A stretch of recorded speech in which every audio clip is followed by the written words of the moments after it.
Welcome to the October 23rd, 2012 meeting of the Glendale City Council.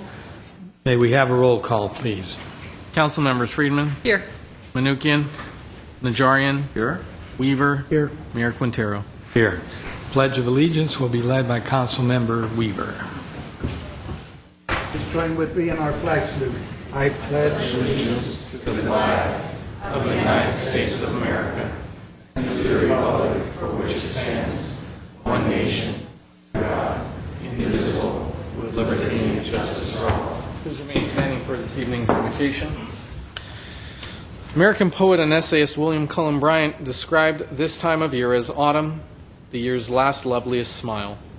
And I know this sentiment is shared by many in our community who look forward to this season of harvest and change. As the air grows cooler and the days grow shorter, and we begin to prepare for Halloween and the holidays that will follow, let us reflect on how fortunate we are to live where we do. Let us give thanks for all that we have been given in this season and this year. We thank you for all that we have and all that we are yet to receive. We pray that our community continues to prosper. We continue to work harmoniously to address the challenges that face our city. We pray for those who are still serving abroad in the service of our nation's armed forces. Keep them safe and return them to their families swiftly and unharmed. And as always, we pray and ask for peace here at home and abroad. Amen.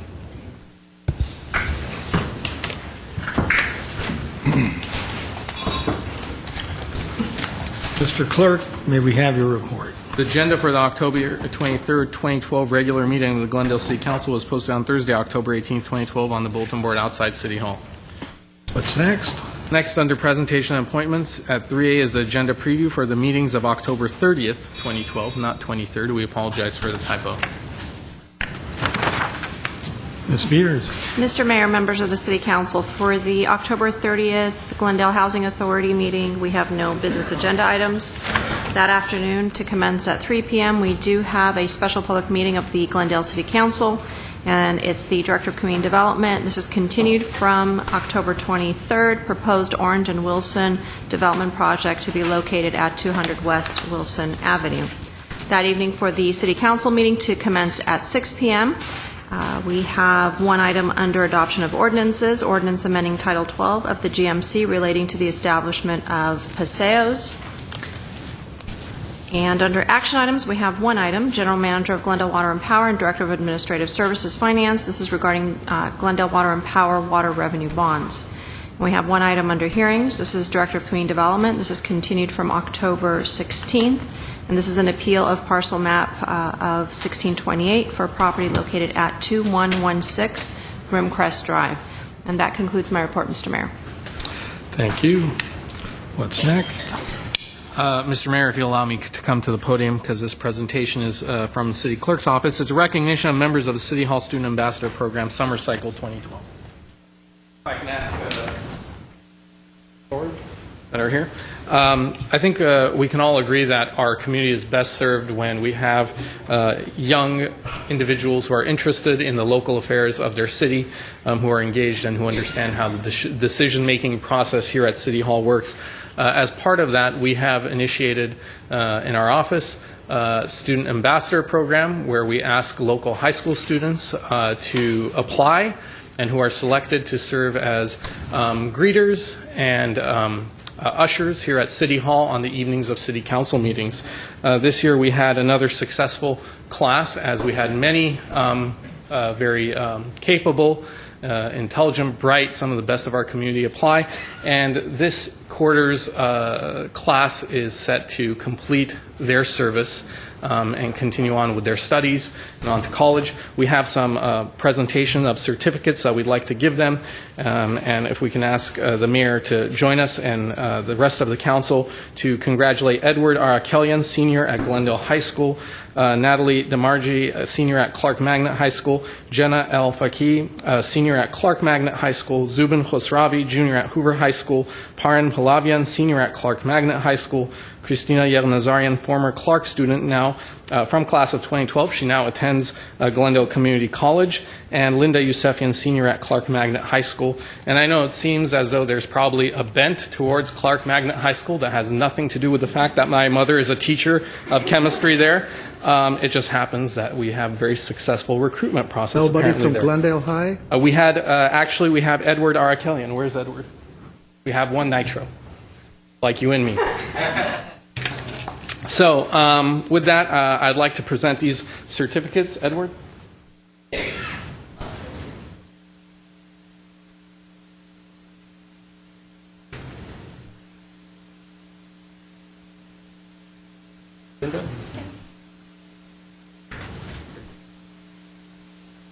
All right, thank you very much, and if we can Well, get let them. me just say, they've done a great job for us. Always very positive, and sometimes we have large crowds. They help to seat them, so we want to thank you for your good work. And I know that listening to us all this time, I know all of the wisdom that you've taken away from your time spent here at the City Council. Thank you very much. Thank you, Mayor and Council. One thing, they sure watch the clock. Exactly 7:30 p.m., they find that door. That is by instruction from our office. We take into consideration that they still have their studies, and we don't want to. Oh, that's right. Yeah, you're going to Given school. how late the hour goes sometimes in here, That we want to doesn't make sure mean- at least that they doesn't mean- get home. That doesn't mean they haven't soaked up the wisdom and knowledge that comes from this dais. Thank Okay, you. great. And Next item is City Council and staff comments. comments? Ms. Friedman? I just wanted to mention a few of the events we had in the community that I attended over the last week. Several of us attended the Candlelight Vigil for Domestic Violence, which was held by the Commission on the Status of Women and the YWCA.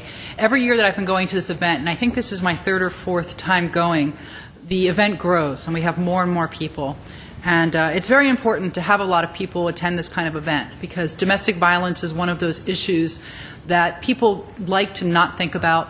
They like to think it doesn't happen in their neighborhood, to people they know, in our community, but it does. And the statistics are really alarming about the number of women that will be the victim of domestic violence. And what's even more sobering is that the number of young women who are the victims of violence has been skyrocketing.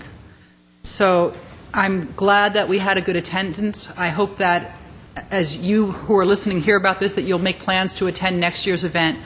You get to hear from survivors, you hear about resources in the community. It's really a very moving event and something that's very important for us as a community to acknowledge is happening and to take steps against. Saturday, I attended the leash cutting ceremony for the Crescenta Valley Dog Park, which is a park that is a county park, but it's here in Glendale in the north part of the city. And it was a really great turnout of both two-legged and four-legged participants, and the dogs seemed to not be as interested in the speeches of the dignitaries, but very interested in exploring their new habitat. So I recommend anybody that if you like dogs or you have dogs, go up and check out the dog park. There's a big dog park and a small dog park, meaning for the dogs. Big dogs, small dogs are segregated, and it's a really, really nice facility, a long time in coming. It's the first dog park that the county has sponsored, the County of Los Angeles. So it's really nice that we have it here in our area. I also attended last week the Strategic Partners and Advisors meeting for the Crescenta Valley Drug and Alcohol Prevention Coalition, which our own Matt Zakarian from the Glendale Police Department is a part of. It's a strategic partnership between many, many different stakeholders, from the schools, Glendale Unified School District, to the hospitals, to local care providers, physicians, concerned parents, really the gamut of civic organizations and also residents. And this was started to combat the rising use of drugs and alcohol amongst our youth primarily. And it's really been paying off with new programs for youth and with new policy that the City Council will be talking about that's being developed from within this coalition to help combat some of these issues. So if it's something that you're interested in, you can certainly contact the Glendale Police Department and they can give you information if it's something that you at home think you'd like to be a part of. Lastly, I attended the Armenian Bone Marrow Donor Registry's annual Walk of Life with Mayor Quintero. We were both honorary chairs. Also, Burbank Councilmember Dave Golonsky was there, and I want to thank him for that. They did very well this year. I think they raised a lot of money. A lot of people walked. And, of course, this goes to fighting blood cancers by helping encourage people to sign up to be bone marrow donors, but also raising money for the registry. And whatever ethnicity you are, if you are so inclined, I would encourage you to become a bone marrow donor. Becoming a donor is completely painless, and I think that even the procedure of donating bone marrow is very relatively non-invasive and painless these days. And it's really one time in your life where you can really save a life. People die just because they can't find bone marrow matches. And it's something that doesn't have to happen, because for every person in the world, there's somebody out there who is that match. And if we can just get everyone to register, we can save a lot of lives. So I want to congratulate them and thank Dr. Frida Jordan, who's the executive director, for all of the great work that she does with the bone marrow registry. Thank you, Mr. Mayor. Thank you. Mr. Weaver. Since this is the last time I'll see these students here, I thought I'd better remind them, as well as what I'll be announcing in a couple weeks. You can now start signing up for working on the Glendale Rose Float again. You get your community service hours. We had over 600 students last year. We have 15 high schools and middle schools that worked on the float last year, the majority coming from Clark Magnet, Glendale High, Hoover, Crescenta Valley. But we're reaching out into Pasadena area and into Burbank, students that are coming over to work. So I'll be letting you know how to sign up on the internet. And for the schools, we'll be mailing a blast out to over 600 students that worked in past years. So if you young people that are leaving here still need hours or want to have some fun, start the first Saturday in December. Work through the 31st. I mean, before Christmas, it's only Saturdays. So look out for that information, pass it on to your classmates. Maybe I'll see some of you there. Thank you. Thank you, Dave. Mr. Najarian. Thank you. I also attended the Domestic Violence Candlelight Vigil. It was a great annual event, very sobering and very remindful of the horror that domestic violence can bring to a family. Congratulations to our Commission on the Status of Women, Chair Denise Miller for her good work, as well as the rest of the Commission, and Christine Powers for helping out with the YMCA on that great event. I also attended the Armenian Bone Marrow Donor Registry Walk of Life. But I was at the halfway mark to see if my colleagues were going to actually walk the 6K, and I must say I did not see either one of you there. I didn't see you at the start line. I was at the halfway point at the Armenian consulate. Oh, okay. It is a good, a very worthy cause, and I'm glad that it was supported at different locations by the City Council. On Sunday, I had a chance to attend the Kach Nazar Armenian Telethon. This is for orphans and disabled Armenian children. This was a 6-hour telethon that they did, hosted by Mr. Hovanes Balayan, who was a longtime Glendale resident and philanthropist. I was glad to be a part of that. I know several others. I think Mr. Quintero was there as well. A very great event. Yesterday, we had the San Fernando Valley Council of Governments Transportation Summit, which I played a role in at the Hyatt Hotel in Santa Clarita. Mr. Quintero was there representing the old development line as well as the Bob Hope Airport. It was a great all-day seminar talking about transportation issues and some of the problems that we have, and offered some discussion as to how we can solve those problems. That was very great. And I have a request for 2 reports, and I think these would be to Mr. Zern's department. We raised the Beeline fees not too long ago to $1. So I'd like to know how that turned out, whether it ended in a net result of increased revenue, or whether ridership dropped so much that we ended up with a lesser revenue stream. I think it was our thought that it would increase revenue. Yes. So if you could let us know how that worked out. The other item is the CNG maintenance facility that we have some money for. I think we got it from MTA and some other sources as well. Yes. We had plans for it. We sort of put it on hold. We moved it around due to some development down there on San Fernando. So just give us an update as to how that is. I think there's some time deadlines attached to some of those funds. There is. And I know, your department was not spared in some of the cuts, the employee cuts. But let's just see where we are and make sure that we don't miss the opportunity to make use of those funds. Will do. Thank you, Mr. Mayor. Thank you. I'll start with the Mobility 21 Summit, which was held, that Mr. Najarian was referring to, which was held up in Santa Clarita, and it's part of the San Fernando Valley Council of Governments, the COG.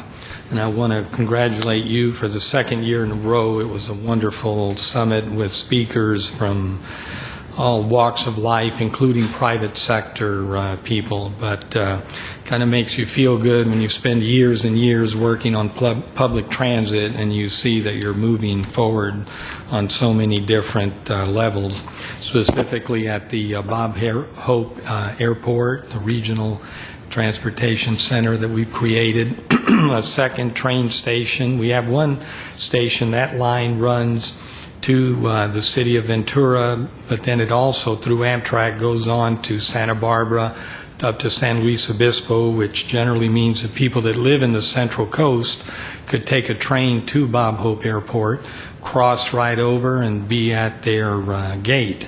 So I envision that there'll be lots of folks that are going to be taking advantage of that opportunity. And then that eventually will lead to development of a station at the Northern Line, and that's the one that serves Santa Clarita, Palmdale, and the Antelope Valley. So anyway, very well done summit. Then both the YWCA and the Armenian Bone Marrow Project were also very well attended and very well done. And then the most fun was the Love Ride, the 29th year that the local Harley-Davidson dealer, although other dealers participate, does a motorcycle ride and fundraising event. And they've raised millions and millions of dollars throughout the year. This year, the beneficiary was a USO, and they do a great job with servicemen who are basically in transit, not only them, but their families. So the USO was there. Jay Leno was there, raking everyone over the coal and just doing a great job. Not just attacking politicians, attacking everyone that had the mic. Everyone that got up got a little bit of Jay Leno's humor, but he does a great job. He's been part of it from the beginning. So anyway, lots of events in the city of Glendale this weekend and week. Anything from the staff? All right, next please. Next item on the agenda is the consent items. The following are routine and may be acted upon by one motion. Any member of council or the audience requesting separate consideration may do so before motions are proposed. I have a motion to approve the consent items. Move the consent item at 5. Second? Roll call. Council members: Friedman, Yes. Manukian, Najarian, Yes. Weaver, Aye. Mayor Quintero. Yes. Next please. Next is oral communication, and this is the portion that will be reserved for 3-minute announcements for community events. We will revisit the full 5-minute portion of oral communications at the conclusion of all city business. Okay, I have a number of speakers. Leon Mayer, followed by Father Jim Vivacqua. Evening, Mayor Quintero, members of the council and staff. My name is Leon Mayer. I'm here on behalf of both the library and the Friends of the Library. First of all, November 6th, election night, Central Library Auditorium will be open from 5 to 8 o'clock, so anybody who wants to be monitoring the eastern results from the election and any late results from California, it'll be interesting and you're welcome to come. Now, the day after election, November 7th, we're having Dr. Peter Dreyer from Occidental College, who's going to talk about his book, the 100 Greatest Americans of the 20th Century, a Social Justice Hall of Fame. And Dr. Dreyer went to Syracuse University, got his PhD, University of Chicago. He's a professor at Occidental College. He's eminently qualified in the field in which he's delved as far as his book is concerned. We're going to look for a lot of people to come with a lot of different interests and perhaps to talk about the post-election as well. I'm going to briefly read off some of the names in this book, because this book is about the 20th century timeline of important events. So we've already invited Glendale College and the school district to send students to be there so they can pick up on their history, because this is a great history book beside being what it is. So I'm just going to read some of the people in the book tonight, and then when my time is up, I'll be here next Monday next Tuesday to give you a little more insight into the book. Helen Keller, Albert Einstein, Rachel Carlson, Cesar Chavez, Franklin Delano Roosevelt and his wife Eleanor Roosevelt, Earl Warren, Thomas Gazelle, who we always know as Dr. Seuss, Martin Luther King, Ralph Nader, and that's just some of them. I've already given out flyers to most of the people here, and come to the library. You can get more information about the event there. It starts at 7 o'clock the day after election. Parking is validated at the structure next to the library. We welcome everybody to come. The lecture is free, and we guarantee you it's going to be very, very interesting, regardless of how the election comes out. Thank you very much. Thank you, Leon. Father? Father Jim, followed by Todd Hunt. Mr. Mayor, members of the council and staff, good evening. My name is Father Jim Bavacqua, and I'm the pastor at Holy Family in Glendale at 209 East Lomita Avenue. And we have about 6,500 registered families, 285 children in our elementary school, and 188 students in our high school. And we're here to invite all of you and everybody out there watching to join us at our upcoming Thanksgiving concert, which will be held on Saturday, November 10th at 7:30 p.m. in the church located at 220 East Elk, at the corner of Elk and Louise. The concert is also a celebration of the canonization of 7 martyrs by Pope Benedict XVI, which happened last October 21st. And among these 7 martyrs was a young Filipino called Pedro Calungsod, the second Filipino saint. This young man was brutally murdered at the age of 17 while on a missionary trip to Guam in 1668, and he was murdered alongside a Spanish Jesuit priest, Father Diego Luis de San Vitores. And this concert is an opportunity for us to celebrate the canonization and to reach out to the local community. The concert will feature our best, our Holy Family Filipino Choir, and the University of the Philippines Concert Chorus alums of Los Angeles.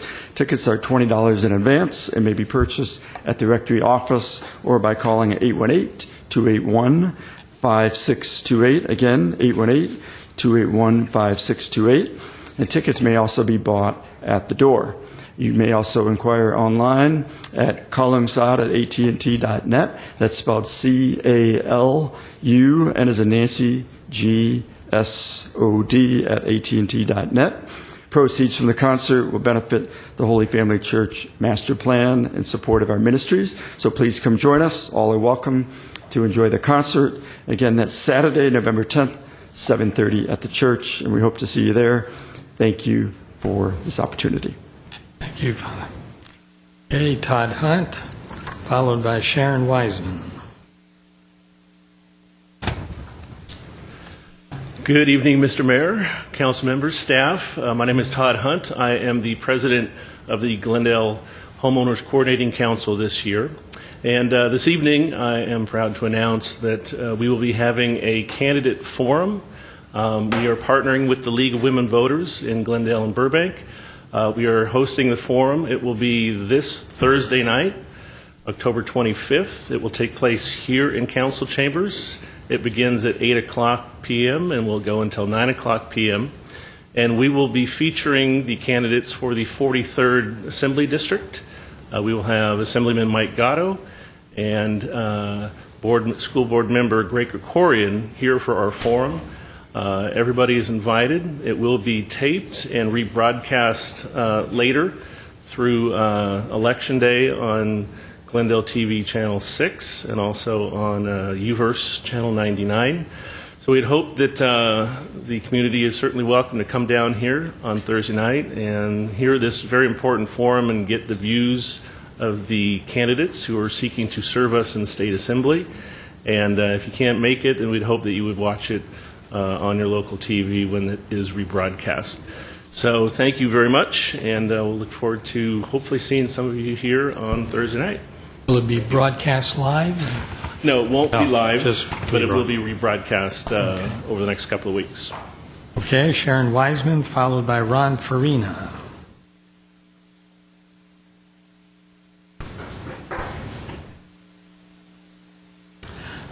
Good evening. I'm Sharon Weissman from Far North Glendale, American Tarot and council members. I'm here to invite you to the Crescenta Valley Community Association meeting, which is also Thursday night, and that starts at 7 o'clock up in the La Crescenta County Library. It's at the corner of Foothill and La Crescenta, and we're hosting a candidate forum for the Crescenta Valley Town Council candidates.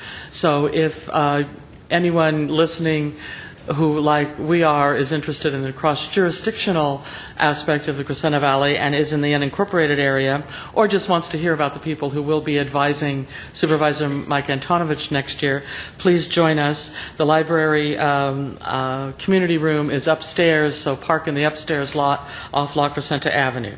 Thank you for your time. Thank you, Ron Farina. Good evening, Mr. Mayor, City Council members, management staff. I'm here this evening. My name is Ron Farina. I'm here from the American Red Cross, Glendale, and I'm here to invite all of you and the entire community to our upcoming Fritz Coleman Comedy Show. This is the 21st annual show, and it's going to be held on Sunday, November the 11th. It's going to be at 4 p.m. at the Glendale Center Theater. It's going to be followed by a VIP dinner at the Phoenicia Restaurant. I also have a special service announcement that was produced just for this meeting by our good friend Fritz Coleman, who produces the show for us. Hi, everybody. It's your friend Fritz Coleman once again descending on the gorgeous community of Glendale to do our 21st annual comedy benefit for the Glendale Crescenta Valley chapter of the American Red Cross. Would it give you a moment just to try to absorb how old I really am? It's a 21st year, and this year we're doing it on Sunday, November 11th at 4 o'clock at the beautiful Glendale Center Theater. And once again, we find ourselves bowing in the direction of the wonderful Dietline family for donating their services on this day, including people to help us run our show. We're going to have the best comedians in the stand-up business, comedians you will recognize from television, comedians you will soon recognize and herald that will be famous on television. Open seating at $30 a ticket. And of course, we have VIP seating, and anybody in the community that's ever been to our wonderful VIP affair, this year it'll be afterwards, a wonderful meal, knows it's worth it. It's a $70 ticket. Of course, you're guaranteed seating right in the front, and $120 for two people. Two ways to get tickets. You can call 818-243-3121. That's 818-243-3121. Or if you're interested in corporate participation, either in buying a block of tickets to come to the show, or you'd like to participate in the program or in any other way, go to our executive director. He's Ronald.Farina, as you well know, at redcross.org. Again, it's Sunday, November 11th, 4 o'clock. Help us support the Glendale Crescenta Valley chapter of the American Red Cross. And I'm giving you lots of love ahead of time because I know you're going to be there. Thank you. Thank you for the opportunity to come before you in person. I tell you, I've been to some of the shows that you've put on, and literally my sides have ached. I mean, you really bring in some quality And you never know who Sure. Fritz is going to bring that night. Yeah, We're always yeah, no. surprised and pleasantly surprised when it's a newcomer or an old-timer that's done an HBO special. So thanks for your past support. Hope you can join us that evening. Little professionals that really know how to get a crowd going. Absolutely. Thank Thank you very much. Okay, and last, we have some entertainers in the house. I thought I'd move them to the main event. Peter Rush.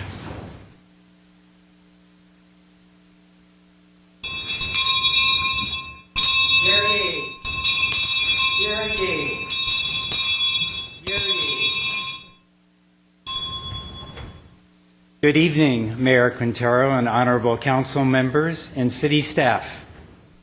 My name is Peter Rush, the unannounced town crier for the city of Glendale. Accompanied by my Victorian widows, on my left, Lady Montejano, and on my right, Lady Laskin. All of us sharing great grief in our hearts. But since misery loves company, we would like to invite all concerned citizens to a tear-inducing exhibit at the Doctor's House Museum. For one night only, you can bury your fears and lay to rest your misconceptions as we resurrect Victorian mourning practices, rituals, beliefs, and customs in the minds of those who dare to attend. Wear your best black attire and join the mourners who will hold a wake for the deceased in traditional Victorian style. In the spirit of the season just prior to All Saints' Day, join us as we look beneath the veil and disinter forgotten mourning practices of the Victorian era.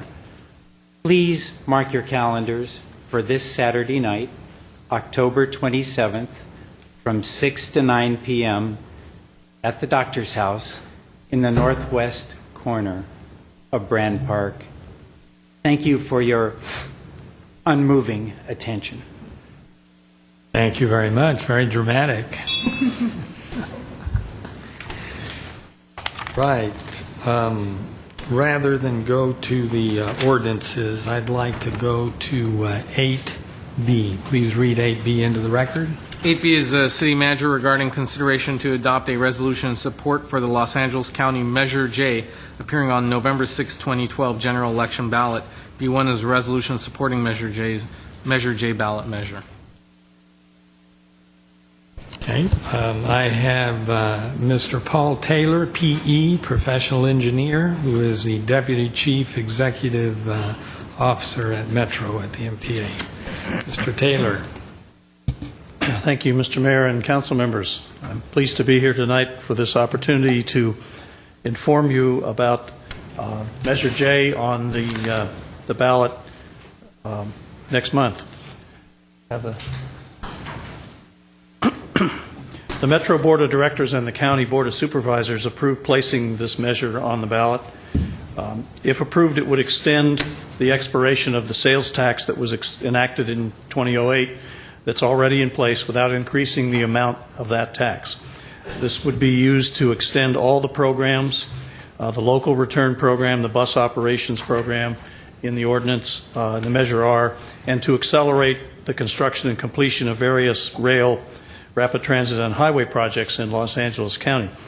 The acceleration of construction will require a combination of bonds and low-interest federal loans. And I'd like to talk briefly about what Measure J will do. It extends the sales tax for 30 years without any increase.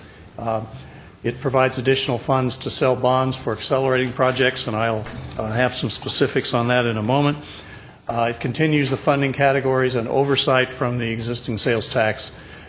It eases restrictions on shifting project funding between transit and highway projects, and the County Economic Development Commission estimates it will accelerate a $250,000 jobs in the county. The next slide is a pie chart. Engineers have to present pie charts And this one shows the expenditures that are in Measure R, which would be continued in Measure J. You can see what they are, and I don't have to read those to you. There would be a number of transit and highway projects that would be accelerated. The projects shown in pink are those that would be accelerated. The blue are those that would remain with the current schedule. The next slide is merely a key to that map, and you have that in front of you. The next slide talks about the transit projects that would be accelerated. This graphic is a little hard to read at a distance, but suffice it to say that the measure will generate about $31 billion that will be used to accelerate 7 rail and rapid transit projects, and the graphic shows the potential acceleration dates. The next slide shows the highway project accelerations, with the projects on the left being accelerated and the ones on the right not, and I have some specifics about these as they apply to Glendale, which I'll speak to in a moment. The next slide shows that money that is available for bus and rail operations would increase dramatically for 60 years instead of for 30 years. And the next slide shows the portion of the sales tax that's most directly and continually relevant to all cities, including Glendale, and that's the so-called local return program, which would also be extended for a total of 60 years from the current 30 years.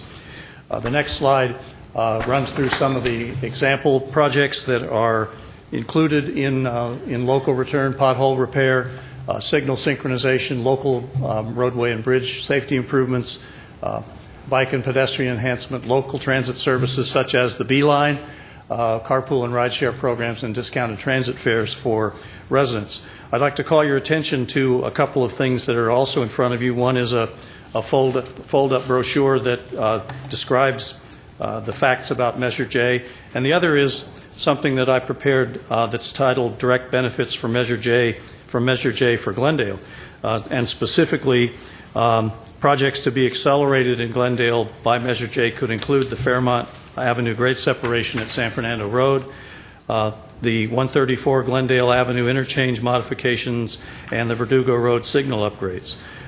Continued funding would be provided for Glendale in the local return program, which generates $115 million under Measure R, and with Measure J, an additional $245 million could be added. There would also be continued funding for Metrolink capital improvement projects, including at-grade rail crossing improvement at San Fernando and Grandview, and the Doran Street grade separation. And finally, I provided a detailed list of some examples of highway operational improvement projects in Glendale and examples of railroad safety and capacity improvement projects either in Glendale or providing specific benefit to Glendale. So I'm happy to answer any questions you have, and I'm here to be a resource for the council as you consider this resolution. Thank you for your attention. Thank you, Mr. Taylor. Any comments, Mr. Najarian? Thank you, Mr. Mayor, for placing this on the agenda. Thank you, Mr. Taylor, for coming down. I do support Measure J. I believe that it is going to be a very good step for this county to accelerate the transit projects that have already been started. It is also a great source of funding locally for us. We get an annual check from the MTA. If you remember, I don't know, maybe a few years ago when Measure R first passed, we had Mayor Viragosa come in and the big check, and we were all very happy. And that is a source of funding that continues to accrue to the city. We use it for all sorts of things. We use it for transit. I don't know if we use it for any road repair and all sorts of things like that. In addition, we had carved out an equity fund because there aren't any transit lines in our area with Burbank, Glendale, Pasadena. We realized that at the MTA and carved out something called the Regional Equity Funds, which creates a pool of money that the cities, including La Cañada, which the cities can use on a pro per capita basis for any type of highway-related funding. La Cañada is using theirs for sound walls. I think we're going to use ours maybe for some off-ramp improvements. Steve has a list. There's 3 years. Steve has a list of these. And not only is it good for Glendale, it is good for the county. This is something that LA should be proud of, that we are turning the corner from being a single occupant vehicle society, the car crazy society that we've been known for. We're creating very good transit lines. The Expo line can take you to, what does Art say? You can take the Expo line to the Coliseum and see the Trojans beat whoever they're playing. Well, you can see them beat UCLA at the Coliseum, but you can take it the other direction to Pasadena and see the Trojans beat the Bruins at the Rose Bowl. Rose Bowl. No, I said that just for Councilmember Weaver. So it really is a worthy. Measure. It's great for this county, and for those that say, "Well, we're mortgaging our children." Well, these transit projects oftentimes have lives of up to 100 years. These are something that our children are going to be enjoying and making use of as they move on. So I would urge the council to support Measure J. I agree. We have to think in terms of regional transportation, not just local. And some of the projects, this acceleration will directly benefit Glendale residents, the Gold Line, East Side extension, and this West Santa Ana branch. That's actually another name for the Orange Line Development Authority. This is a part of the line that would run from roughly Union Station, downtown Los Angeles, down to Cerrito. The other end of the line would run from downtown LA to Glendale to Bob Hope Airport and up to Santa Clarita. So, I'm in agreement. And the airport, with a stop at the airport. The airport as well. Okay, any other comments? I have a motion to approve. Second. Roll call. Councilmembers Freeman, Yes. Menuchyan, Najarian, Yes. Weaver, Aye. Mayor Quintero. Yes. Thank you very much, Mr. Taylor. Okay, let's go back to 7A. 7A, under adoption of ordinances, is ordinance amending Glendale Municipal Code Section 2.76 relating to the Historic Preservation Commission. This was introduced October 16th, 2012 by Councilmember Weaver. At B is an ordinance amending Glendale Municipal Code Section 15.20 relating to historic preservation, introduced October 16, 2012 by Councilmember Weaver. Mr. Mayor, before anybody starts, I'd like to apologize to the public for not reading these enough in detail. Last week I spent 2 days preparing on Rimcrest, Under plan. so I didn't devote a lot of time out of this. Since then, we've received some emails and a single statement that's in the ordinances that I think we're going to hear a little more about tonight, discuss whether we really want to do it or not. So, and he knows what I'm talking about. And let me add, Mr. Weaver, don't blame yourself, because I looked over at you and I said the "let's move it on" sign because It's your fault. And I knew that we would be having. That was the crazy sign for me. That is not true. That is not That's true. what you meant, El Loco. But I knew we would be having a vigorous discussion on it this evening. So. And I was in the back room getting water, so don't blame me.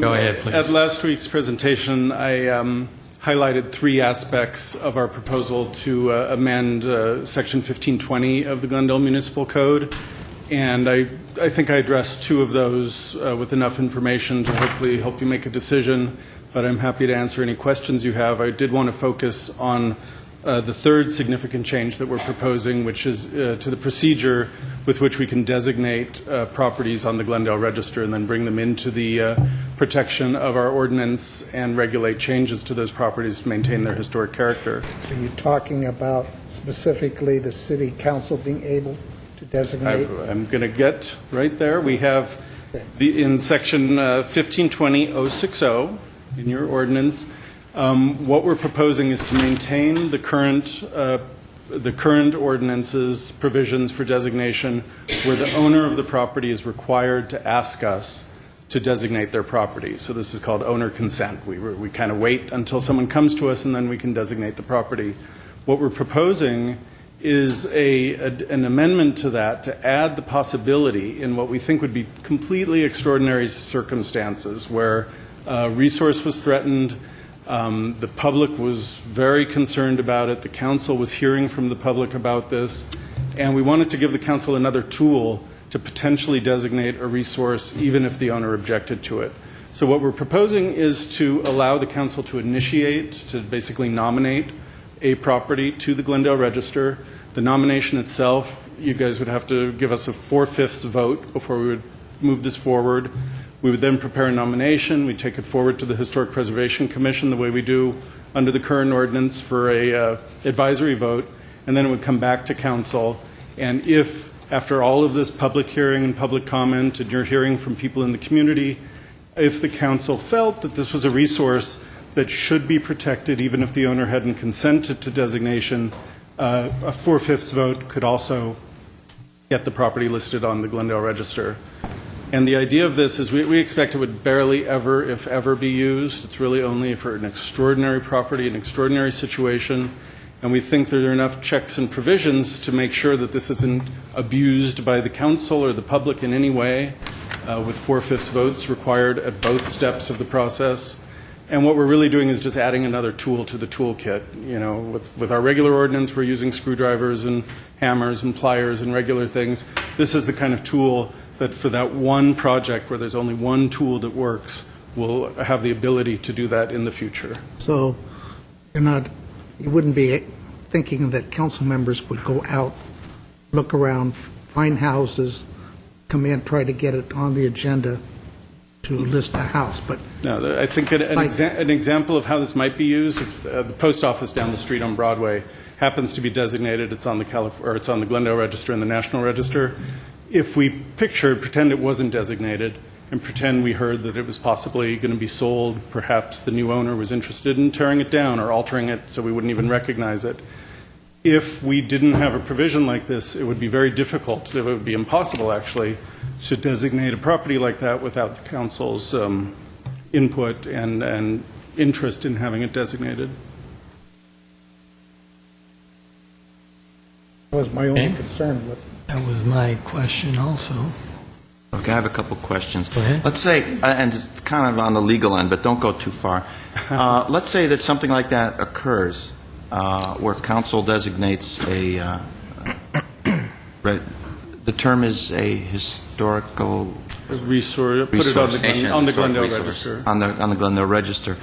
And the owner who paid, let's say, a premium for that home, or whatever, that property, intending to build something different or remodel it in a different way, is precluded from doing that, what recourse would he have against the city? Does that constitute a taking?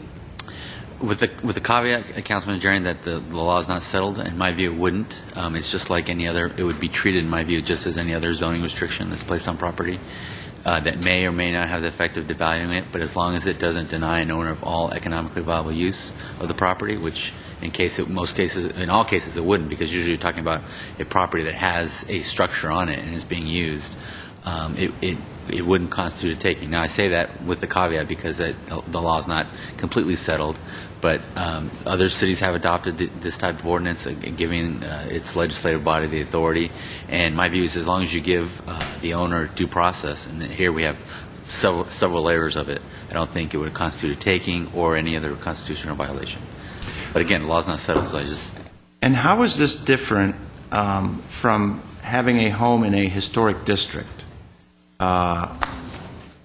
Than having a home in a historic district. Let me just... Glendale Register properties are standalone properties. They don't necessarily relate to the history of the area around them. They're significant in their own right. But we vote on historic districts. We just did one in Ross Moines. So is the same sort of protection or restrictions on those homes in the historic district It's a higher level of protection to be on the Glendale Register because we look at the entire property. In a historic district, we just look at the areas in terms of the historic character, the parts that you see from the street. Can you give me another example of how this could be used, aside from the post office? And I've been running through possible lists in my head, and I think there are very few. I can't imagine that this would be used for a typical single-family house, for example. It would have to be a very special property comparable to Art Even, or if the Brand Library weren't owned by the city and it were still a private house, something like that. Anybody could come in here and say, we want that house over there designated council. And if two council members said, put it on the agenda, are we off and going? The way the ordinance is written, 4 of the 5 council members would have to initiate the nomination, which isn't even the designation. We still go through the whole. Which would have to ask for it to be even put on the agenda? It would take 2 to put on the agenda, but 4 to actually start the process, formally start the process, to have staff go and do the reports and the analysis. Let me ask a question. It would go from council to the Historic Preservation Commission, but I assume that their threshold for recommending a nomination would be higher than if the property had been owner nominated, correct? I imagine it would be. Now, I know the city, I think, and correct me if I'm wrong, doesn't the city of Los Angeles allow properties to be nominated that are not owner? Yeah, thousands Initiated? of cities around the country, including Los Angeles. Right. Los Angeles also allows council to initiate designation. And process. I'm pretty sure that in Los Angeles this has been used, like you said, for major structures. I know you used to work for the Conservancy. Can you think of any properties that were owner opposed or not owner nominated that were put on the register in Los Angeles, and what kind of properties they were? Many properties are put on the register over owner opposition, single-family houses, apartment buildings, commercial buildings. It's a very different system when you don't require any owner consent.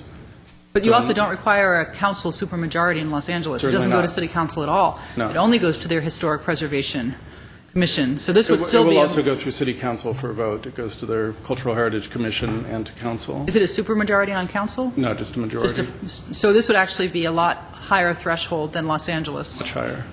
How about the city of Pasadena? Pasadena doesn't require owner consent. They have an internal policy where they try as much as they can to get it, but they would have the possibility for a special resource to override or to designate without the consent. Do you know anything about San Marino or South Pasadena? Not specifically. I know in terms of owner consent, Santa Monica, West Hollywood, Long Beach, Los Angeles, most of the major cities in the county, and like I said, thousands of cities around the country, don't require owner consent, even for the most modest designation, a single-family house. And we're not proposing any change like that. We're keeping our existing owner consent provision except for these extraordinary situations. What about Mr. not Ghani? the supermajority? What if we said all 5?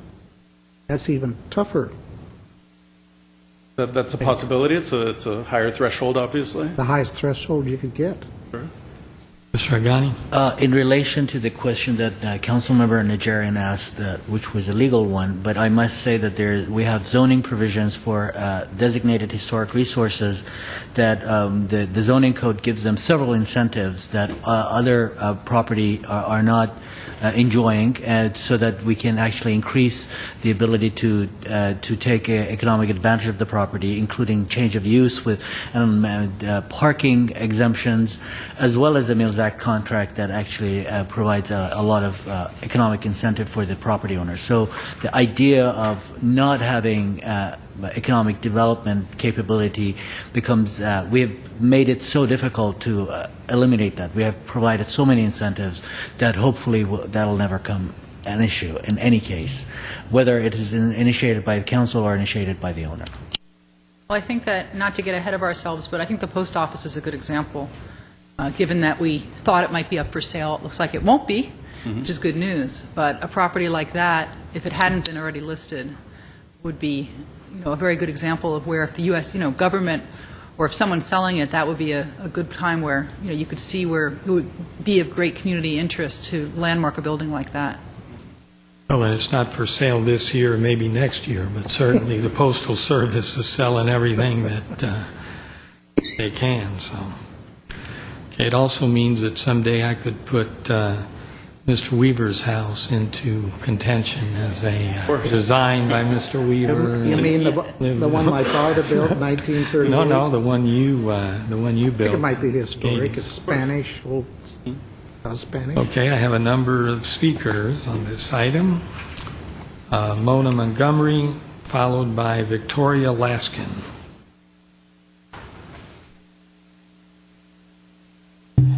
Good evening. My name is Mona Montgomery.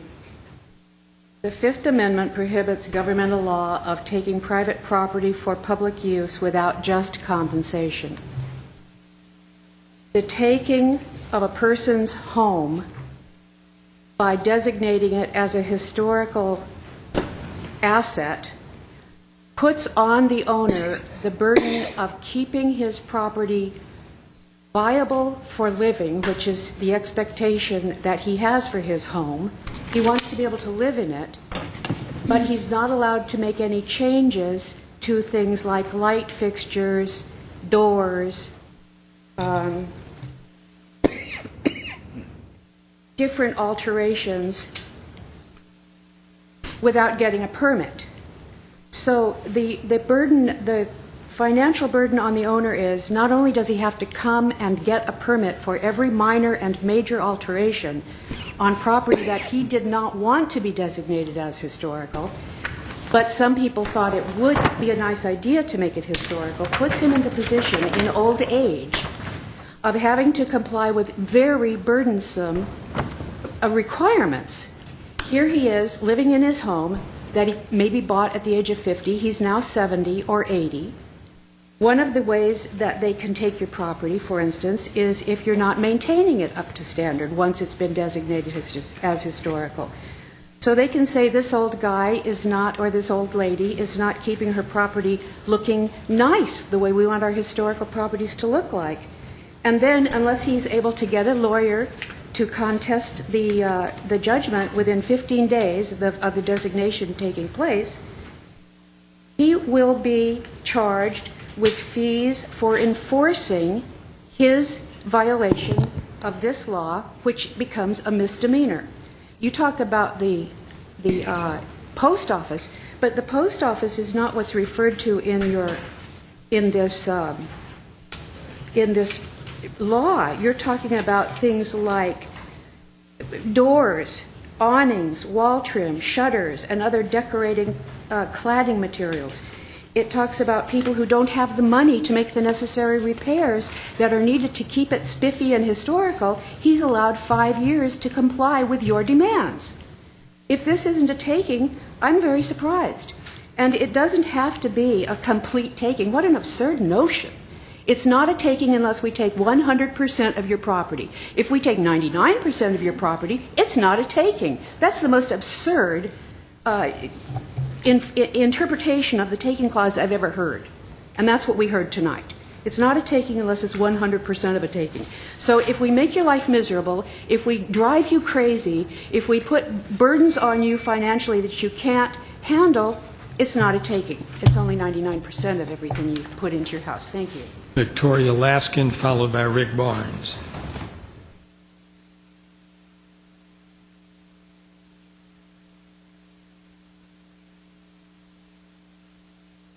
Good evening, Mayor, City Council, and City staff. My name's Victoria Laskin, and I'm Vice President of the Glendale Historical Society.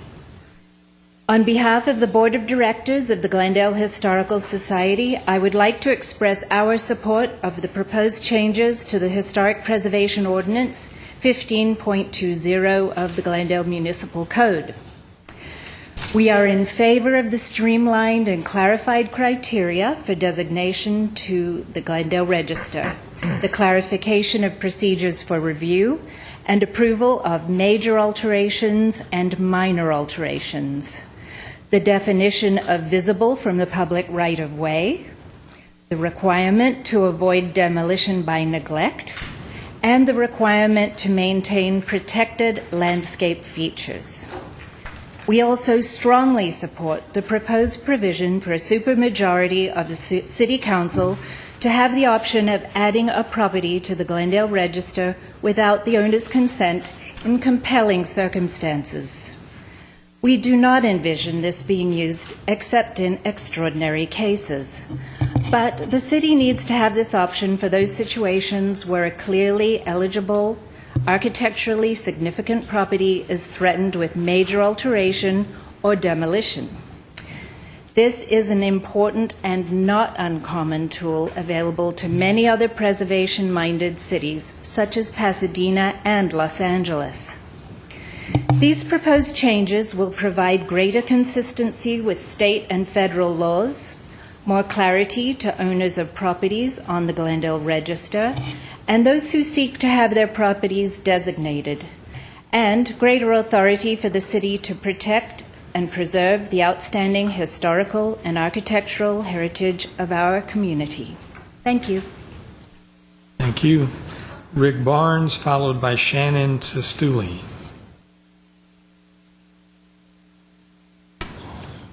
Good morning. Good afternoon. Good evening. Hi, Evening. Mayor Quintero. It's been a long week. I've been going through this. I'm a believer in historic. I have two things. First is that one, most importantly to me, is on 1621 Hillcrest. Myself, Bill and Neil, and a bunch of neighbors there got really upset because there was this old craftsman. And it was already approved for new construction, and all of us were dismayed because we saw the tractors move in. We didn't see signs out and so on that it was going to be completely torn down like we do today. And we fought it, and we called, as a matter of fact, Jay Platt as the time, and that's where I got to really meet him. And we all complained about this, and nothing could be done at that point. Well, now the new home that's there that had to go through all the design review board, all the criteria that we have implemented here in the city was put in force. That house today is one of the prettiest houses on Hillcrest. And if you drive by it, it's a gorgeous home. The neighbors love it. The other thing that it did is it raised the value of the neighborhood. That's one of the things as a property owner I'm looking at is how do we do that? I actually sold one home on my street, one of the homes, that was 1907. The new owners, it took months, and we finally got someone who really loved old craftsmen. They completely put $200,000 to renovate that property. It looks absolutely gorgeous. The difference between that house and my 1909 craftsman is it was built really, really well. And until you looked at the infrastructure, you had to actually look at the infrastructure. And I love my old wood house, but it is really cheaply built.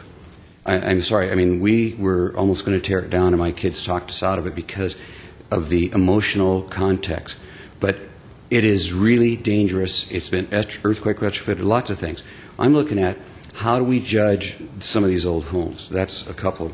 The other part is that when I'm looking at this, I fortunately was involved in another country, and the news media showed up, and what was happening was it was taken to the Supreme Court of France, where the artists, the architects, the landscapers, the builders, the pictures are being taken of this home and used for print and for advertising and for historic significance. They found that those pictures received a remuneration and profit to the families historically. So there was a judgment there. I know it's not our country, but I'm telling you that artists want their payback too. The landscapers want it. So are we creating a brand new city of Los Angeles? I don't care where we're at. Are we, and can that happen here?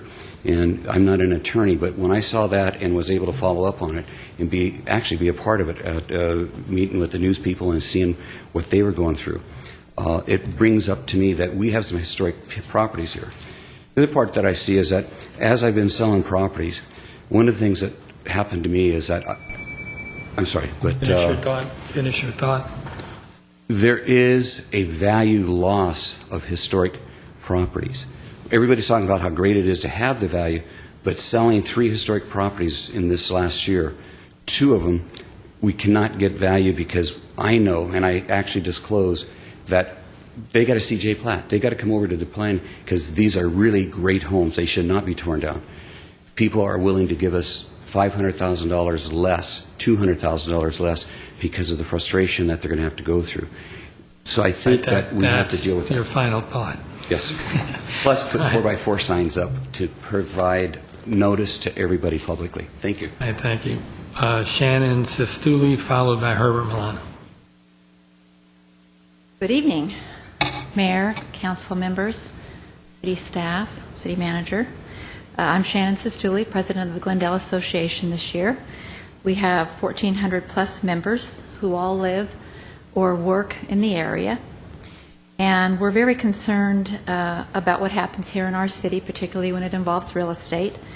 As a realtor, we support the preservation of our city's heritage and historical assets.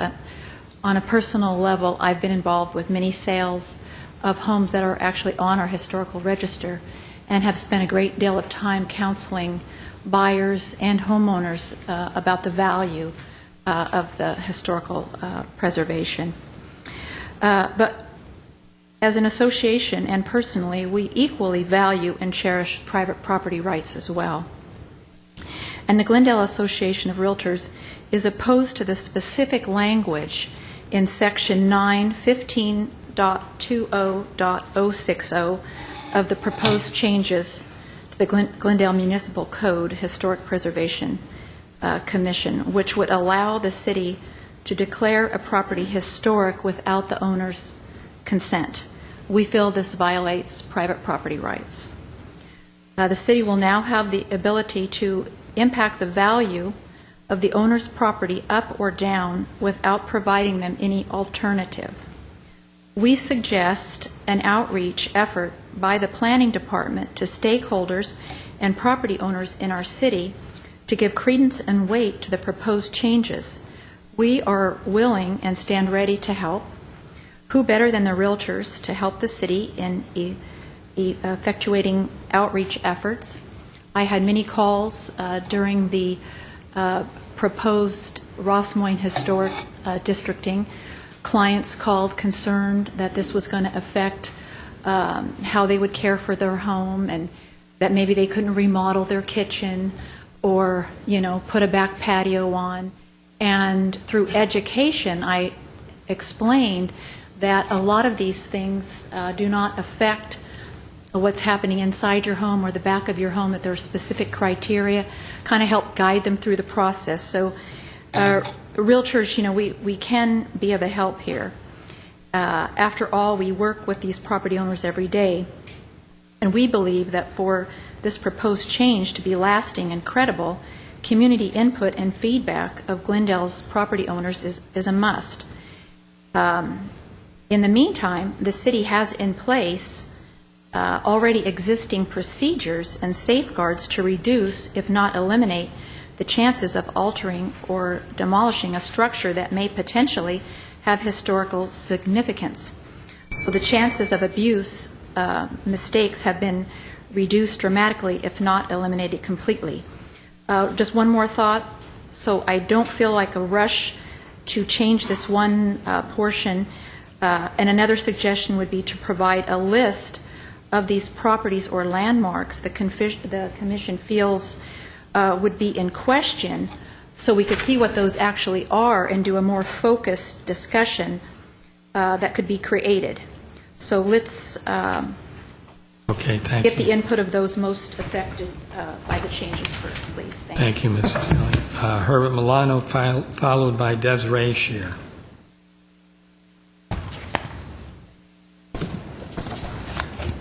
Mayor Quintero, members of the City Council and staff, my name is Herbert Milano. I think that we in Glendale have a significant number of people who appreciate the historical nature of the city. Those individuals who are born and raised in the area appreciate certain very specific things about the certain styles and can tell you a significant amount concerning a description of all of these different styles of home that have been built throughout the decades. I myself lived for nearly 20 years in a home built in 1912. When we were trying to do some remodeling, we found between the walls significant historical things that for us were a significant pleasure to find. Postcards that were written like around 1915, letters that were sent before when the issues concerning Russia were being discussed, concerning the Communist Party and so forth. For those of us who have an appreciation for craftsman homes, we cringe at those individuals who have no historical perspective and turn these craftsman homes with all kinds of stucco and basically change the nature of them. But I have a problem with the whole idea of creating a mandate that in a way is a taking and a violation of property rights. It's a significant problem to me. If the city has this objective to change the ordinance such that on these very, very, very rare occasions, as I was stated earlier, or for situations that may never come, then why have it in the first place? I would appreciate that we continue moving forward in identifying and creating a comprehensive list of historical houses and buildings, that they could be clearly specified and provided to all the realtors in the area, that future buyers understand how the community feels about these properties, and that we continue pushing towards a voluntary designation of these historical resources. But the history of Glendale City Council, when it comes to property rights, is not a good one. Especially it was evident a couple of years ago during the Golden Key Hotel in Mr. Patel's effort to hold on to his property when it was being threatened with eminent domain. The eminent domain was going to be imposed on this gentleman, and the value of the property was placed at around $6 million. Eventually, when there was enough pushback from property right groups, Mr. Patel was able to sell the property to Caruso Affiliated Holdings for $10 million. A push towards eminent domain was going to cost the man $4 million. I do not trust that this city council or any future city council would look at how negatively this ordinance could be used. Let's live good enough alone. Desiree Shear, followed by Court, C-O-U-R-T. Good evening, Mayor and City Council members and staff. I'm Desiree Shire. I am a resident of Glendale and actually an owner of a historic property, as well as I'm the chair of the Historic Preservation Commission. So I come to you tonight on twofold: personally supporting the ordinance changes and especially the provision for the supermajority nomination and designation by City Council. I think it's very telling that it's been hard to think of examples when this might be used, which is, I think, actually a good sign. We're not encouraging City Council to go out there and start nominating and designating properties. It's really there for the city's protection if and when a key property was going to be jeopardized, was going to be demolished, and at that time it would be we wouldn't have the time to put in place new rules, provision, ordinances to save a key property. We may not know of that property today. New historic information might come forward in the years to come. So I think this is a key provision that we'd like to see in the ordinance change. And again, it may never be used, but if and when the time comes that it's critical to be used, it'd be great to have at our resources. So I appreciate your consideration and potential approval of this. I notice we also have two other historic preservation members in the audience, Eileen Vidor and Mike Morgan. I have a card from someone named Court. We need your full name for the record. Court Gosfriend. I have lived in Glendale probably. I'm sorry, sir, what's your last name? Gosfriend. I have lived in Glendale probably longer than some people here are old. Not all my life, but a good portion of it. And what concerns me is what appears to be the suffocating overreach and control of government entity on individual property. Individual property paid for by private individuals. Now, I certainly am in favor of preserving historical structures, but I don't appreciate or support dictates such as this. This is unconscionably immoral. And at the very least, if you want to follow through with this, you should offer to purchase a property. Then it becomes yours, and you can do what you like with it. Okay. I assume that's why he didn't want to give us his last name.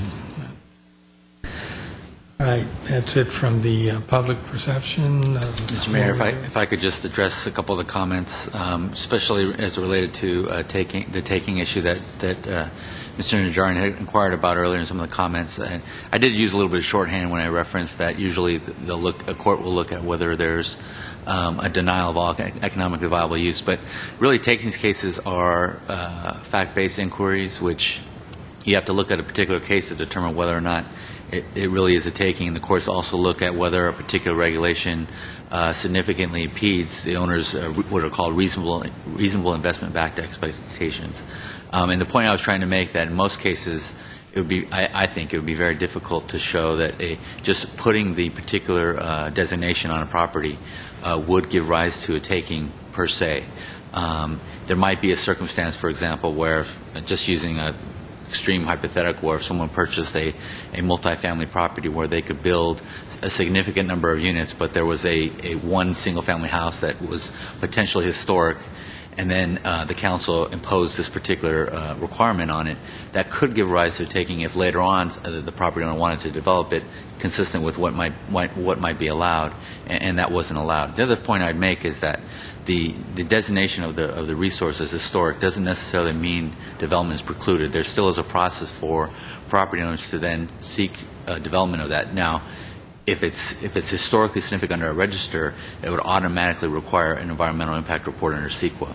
So that's the additional procedural hurdle that this would provide. But the point I was trying to make is that essentially just by putting on a historically significant designation does not automatically make it a taking. But it could in some circumstances that we'd have to, we can't envision every circumstance where that would occur. I think because of that, the point that was made about whether or not the city would end up buying these properties, I mean, that's the true litmus test. I mean, how valuable as a historic resource is a given property? Because as the city attorney points out, there's always the caveat that a decision when getting into a courtroom may go a different direction, and I think therein lies the check and balance within this ordinance as it's written today. The council needs to be very sure about which properties it would designate if they were doing it over the objection of the owner, because there's a strong potential that that owner in that circumstance could indeed file a lawsuit on Fifth Amendment grounds. Well, there must be case law because both the state of California's registry, the federal government's registry, and then, like you said, thousands of cities have ordinances that don't require owner consent. The state of California, the federal government. Someone must have sued at some point over this. Surprisingly, in the Ninth Circuit in the state of California, there's not a lot of there isn't case law specifically on a designation over an owner's consent. At least not that I'm aware of. So you just kind of have to use the general takings litmus test that we have. And in my view, it wouldn't designating a property over someone's consent wouldn't per se constitute a taking. And there's a great deal to be said about the application of the ordinance as it's executed by the city. We have to make certain findings. If those findings are not made judiciously, then it may very well impact the success of the city. If it is made judiciously, it may be upheld in the court. But again, all that speaks back to the seriousness with which the council would have to review any proposed property that would be put on the register. Mr. Mayor, if I may just explain procedurally what we do now when a project is designated as opposed to when a project is not designated. When a project is designated already, we have all of the record necessary to show that the significance of the historic significance of a property, and we can inform an applicant who may be proposing to alter or demolish a historic resource what procedure in terms of CEQA they need to follow, and in preparation for their CEQA document what they need, what their aim is to show in the end that the proposed project that they are proposing will have overriding benefits as opposed to the historic benefits of the property. That is really simply all we do. In other cases where we know that a particular property might be a historic resource, but we are not sure, what we can do and what we do now is we actually ask the applicants to go through a whole process of doing a complete historic assessment that the staff will have to review and analyze, and then say whether or not this should be treated like a historic resource. The only thing that the proposed designation would do is create that surety to his property owner that doesn't exist right now. That's really the only thing it does. Whereas we would ask them to go through a whole new process of doing a historic assessment, if we have already done the historic assessment, we can tell them, here's the information you need.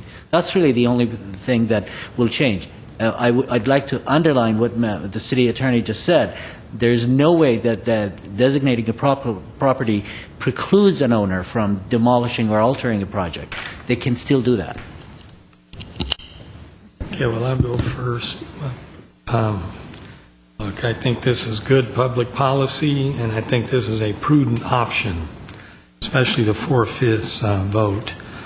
Historic district, well, first of all, this is a built-out city, so there's very, very few neighborhoods, I can't think of one, that doesn't have well-established homes and a rhythm to the street. So I'm a proponent, I've been a proponent of design review boards and historic districting, and I think it's worked out very well. And if you read any report, all over this nation, these historic districts have raised property values, period.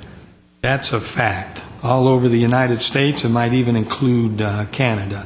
So we're not taking a dime from someone's pocket when these districts are created or we move to these individual historic homes. I've had a real estate license for over 30 years, and I think one of the issues with realtors is that, quite frankly, they're into moving properties, even in an age of disclosure. Quite often there's this tendency to not want to disclose. So I don't think the real estate profession is going to be affected by this ordinance, and I think that in fact maybe it'll open some eyes. Not every property is going to go to an average buyer. There's some neighborhoods in this city that will go to people that want to raise families. Other homes in other neighborhoods are going to go to people that perhaps are living alone or older couples, etc. So one size fits all just doesn't work. And overall, like I say, I think this is a very prudent option, and I don't have any problem supporting it. Ms. Friedman? So the big question is always with these kinds of decisions, where does the private property rights end and where does the public benefit begin? Private property rights are by no means infinite in this city. We have a design review process that often tells an owner that they can't build to the square footage that their zoning allows. Happens all the time in the city. We deny grading permits when they could be given if we think that it maybe violates the spirit of our hillside ordinance. In all these cases, someone bought this property, if they're making that application, thinking that they could maximize their profit by building larger. So we curtail that ability all the time. We do it because the community itself has said, this is what we want. This is what we want our community to look like. And we are willing to take that trade-off of this curtailing of private property rights. We downzone properties. This city council, I've seen the city council downzone entire areas of the city where people have bought those parcels thinking they could build to a much higher density than the council is now going to allow them to do. That zoning change requires a supermajority, a 4-vote out of 5-vote majority, the same way that this would. It's no different. It's the same idea. When the city downzoned several properties several years ago, and they were large parcels, they weren't one property, it was 10, 15 properties at a time, a lot of those owners did not want that. A lot of those owners felt that the city took money out of their pockets. That was not a taking. This city has a right to do that by code. It has a right to, when the community says we want something, to put in ordinances that allow for that kind of community protection at the detriment, you could say, of a property owner who may want to build a 50-story, 100-story building. We don't allow people to do whatever they want. There are rules put on that. So to say that this is somehow different from any of those rules really just doesn't hold water. But let's think about what this ordinance really does, what a designation does. And Mr. Hagani really hit on the salient point. What it requires is it's not going to forbid an owner in every case from even demolishing a historic structure. Even the federal protection rules don't require that. What it does require is that that owner does an environmental impact report. The reason is because a historic property is considered a resource for the community. The same way that lots of other things that CEQA documents look at as impacts on the surrounding neighborhood. California environmental law requires that if you're affecting an archaeological dig, if you're affecting the environment, if you're putting more traffic on the street, or if you are affecting a historic resource, that effect has to be mitigated, judged and mitigated. All this does is it allows the City Council, in certain very rare cases, to say, you are going to have to do that level of CEQA and you're going to have to mitigate. The allowance of the demolition will be, I would assume, depending on the amount that they're allowed to mitigate that, that effect. I mean, it's still going to, in the end, it would still be up to council, right, to decide whether a building would be able to be demolished. If I may answer that question, it's, they can either identify mitigation measures, or the analysis shows that it's an impact that cannot be mitigated and it's a loss of a resource, and that in that case, then the council needs to review to see if the benefits outweigh the loss of the resource. Right, so even if a property is listed, it still doesn't mean that somebody can't demolish it. That might be good, that might be bad, depending on your position. It just means that we, by law, recognize that that structure has a value to the community, that it's a resource to the community, that if it's going to be demolished, there has to be some sort of mitigation, that something's given back to the community. And I've seen this play out in different ways in different communities. Some communities require very little mitigation, some communities require more mitigation, some communities have said in certain instances, you can't mitigate this loss, it's too great, we're not going to allow you to demolish. And that's really going to be up to, the governing body to make that distinction. Knowing this city council like I do, this would have to be a structure that gets all of you who spoke against this, and probably the rest of the community here, with pitchforks and torches to get 4 people on this council to vote to designate as a resource a property against the owner's wishes. There are a few of those properties probably out there. I was trying to think of them. I could think of a few. None of the ones I could think of were single-family homes. I could think of a few large commercial buildings that, probably would fall under that. Maybe there are some homes up there I'm not thinking of. Most of our major homes are already listed. There may be a sleeper out there that none of us know of. Something that we find out later was built by Frank Lloyd Wright and no one knew. But I think in a case like that, a lot of people would agree that, hey, this is a resource. And it needs to have some level of protection. I see this as really something that would be available to the council in those cases where we're blindsided by something happening that none of us expected. The Seeley's building all of a sudden being proposed to be demolished. The post office was a good example if it wasn't already listed. Is the Alex listed on the historic register? Okay, the Alex is listed. But, these are going to be big properties where the community comes to the council and says, please help us. Without this, it's going to be very hard, or a lot harder for us to help the community in that instance. I understand the fear that the little old lady down the street is going to have their house listed by council. It's not going to happen. It's not going to be, even the houses that are already on the historic register, very few of those, I think, would have been voted on by any council that I could imagine there being in the city, that with an owner protesting, especially a single-family house. Very few. There's, like he said, maybe a few. Ardevine, which is on the National Register as well. The Brand Library, if it was still a private house. Maybe the Lloyd Wright, which is on the register, the National Register as well. Eric Lloyd Wright? Lloyd Wright. These are going to be major structures. It's not going to be, the nice craftsman that we put on the register. It's going to be something that's going to make council feel that, this is something that somebody's going to really have to do an EIR. If they're going to tear it down, it's really significant. So I've seen this at work in other cities. I've seen it at work in Pasadena. I've seen it at work in Los Angeles, where they don't even need a supermajority of their council. It's not, I really think that this is going to pass and no one's going to think about it again for 10 years until some building that we all love is threatened. And then we're going to be glad we have it. And I may be leading the charge to preserve Dave Weaver's house 10 years from now. That's what I'm saying.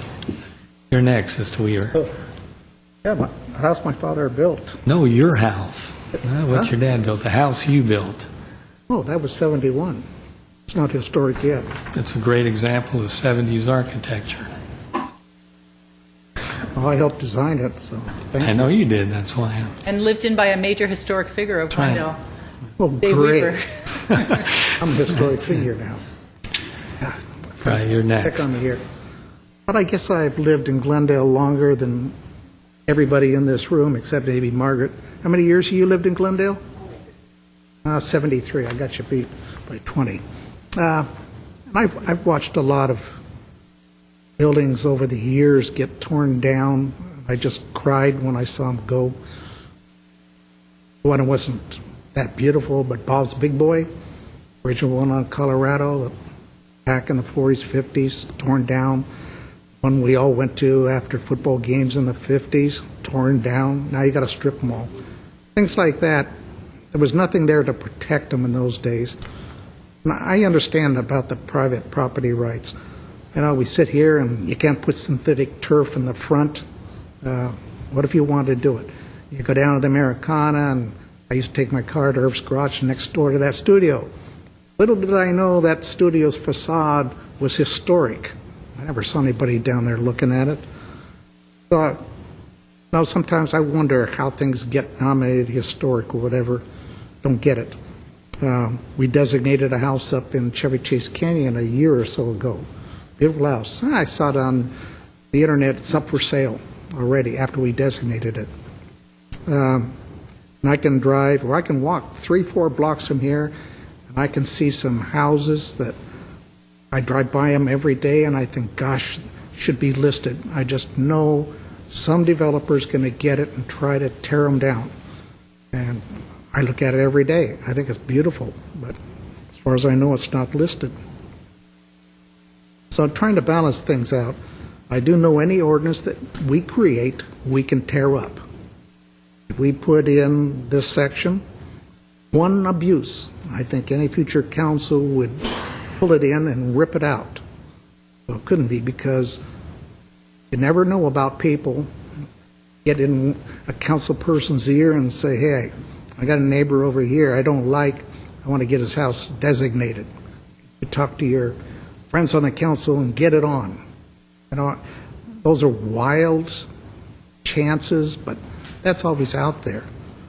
But overall, I think it will be very seldomly used. I understand about the private property rights and so on. I'd be more comfortable if it said all 5 council members had to concur. I'd like to see that test met. We seldom agree on anything 5-0, and you'd have the owners in here, their neighbors in here, everybody. Want to bet you get 5 votes? I'd be different on a post office or something. But if I can't get the 5 votes, I'll go with the 4/5, knowing we can change it anytime we see abuse of this language in the ordinance. So, and I'll have to talk to somebody, find out who the architect on Parents' house is. I mean, it's different. It's a very unique house. Mine's not ready yet, Mr. Mayor.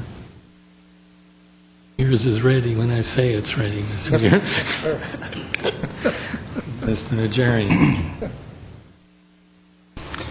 I'm going to have to respectfully disagree with my comrades. Comrades? This is a huge mistake that we're making. This completely obliterates the personal property rights of an individual who decides to purchase a home or a property and have 4 members of the council. And it's not necessarily us that's going to be voting, it's going to be another council. And envision a council that shares the feelings of the Historical Preservation Society, those overly concerned with historical preservation than personal property. Trust us. Trust us. The council won't do anything wrong. We're not going to do that to your house. We can hardly think of any examples, but we're just going to pass this anyway. So 4 of us are going to decide that your house or your property, Mr. Jones, is going to be historical. And those plans and all that money you paid for it, sorry, You can't do what you want to do with it. There is a loser in this game, and the loser is the owner of the personal property. And it's great when we talk about someone else's property and someone else's property. But when we talk about one of your properties and you have plans and you've bought that property to remodel, we're not even talking about tearing it down. We're talking about remodeling and maybe, God forbid, change your windows or change the lighting. You're going to be stuck by big government, the big Glendale city government, saying you can't do that. This is a mistake. I urge you, Mr. Weaver, to reconsider your vote because we have enough safeguards at hand to protect those properties that need to be protected, and this is just overreaching. It's an overreaching, and the fact that, oh, well, the homeowner has an outlet to go to seek redress. Well, that redress is in the form of hiring attorneys and filing lawsuits and being delayed months, if not years, and being charged thousands of dollars by their attorneys to fight the case through. This is wrong. I mean, what are we doing here? Let's just step back. I don't even know who brought this forward. I don't know where this was generated from. Was this staff generated? This never came before the council before. Where this came from, I don't know. Certainly wasn't an outcry from the public saying that this is what we want council to do. So this is a mistake. This is a huge mistake, and it's a sad day when we expand government so largely that we can go to one individual property owner and dictate what he can or cannot do. And this is not down zoning, and this isn't a regular design review process. This is placing the steel curtain, the iron curtain of historical designation around the property. And it's a sad day in Glendale if this passes. I urge Mr. Weaver to not vote for this and bring in someone else into it. What if you required all 5 council members to vote it? Still feel that it's a disaster? What if you get 5 nuts up here, Mr. Weaver? 5 nuts. I'd like to see that. People aren't that dumb out there. They're not going to put 5 nuts up here. Let's say 5 zealots in favor of historical preservation. That's radical. If I change it, it'll be 2-2, and it'll be carried over until Mr. Manukian comes back. No. And I've tried to balance it, and I just see, I've seen too many houses go that shouldn't have gone.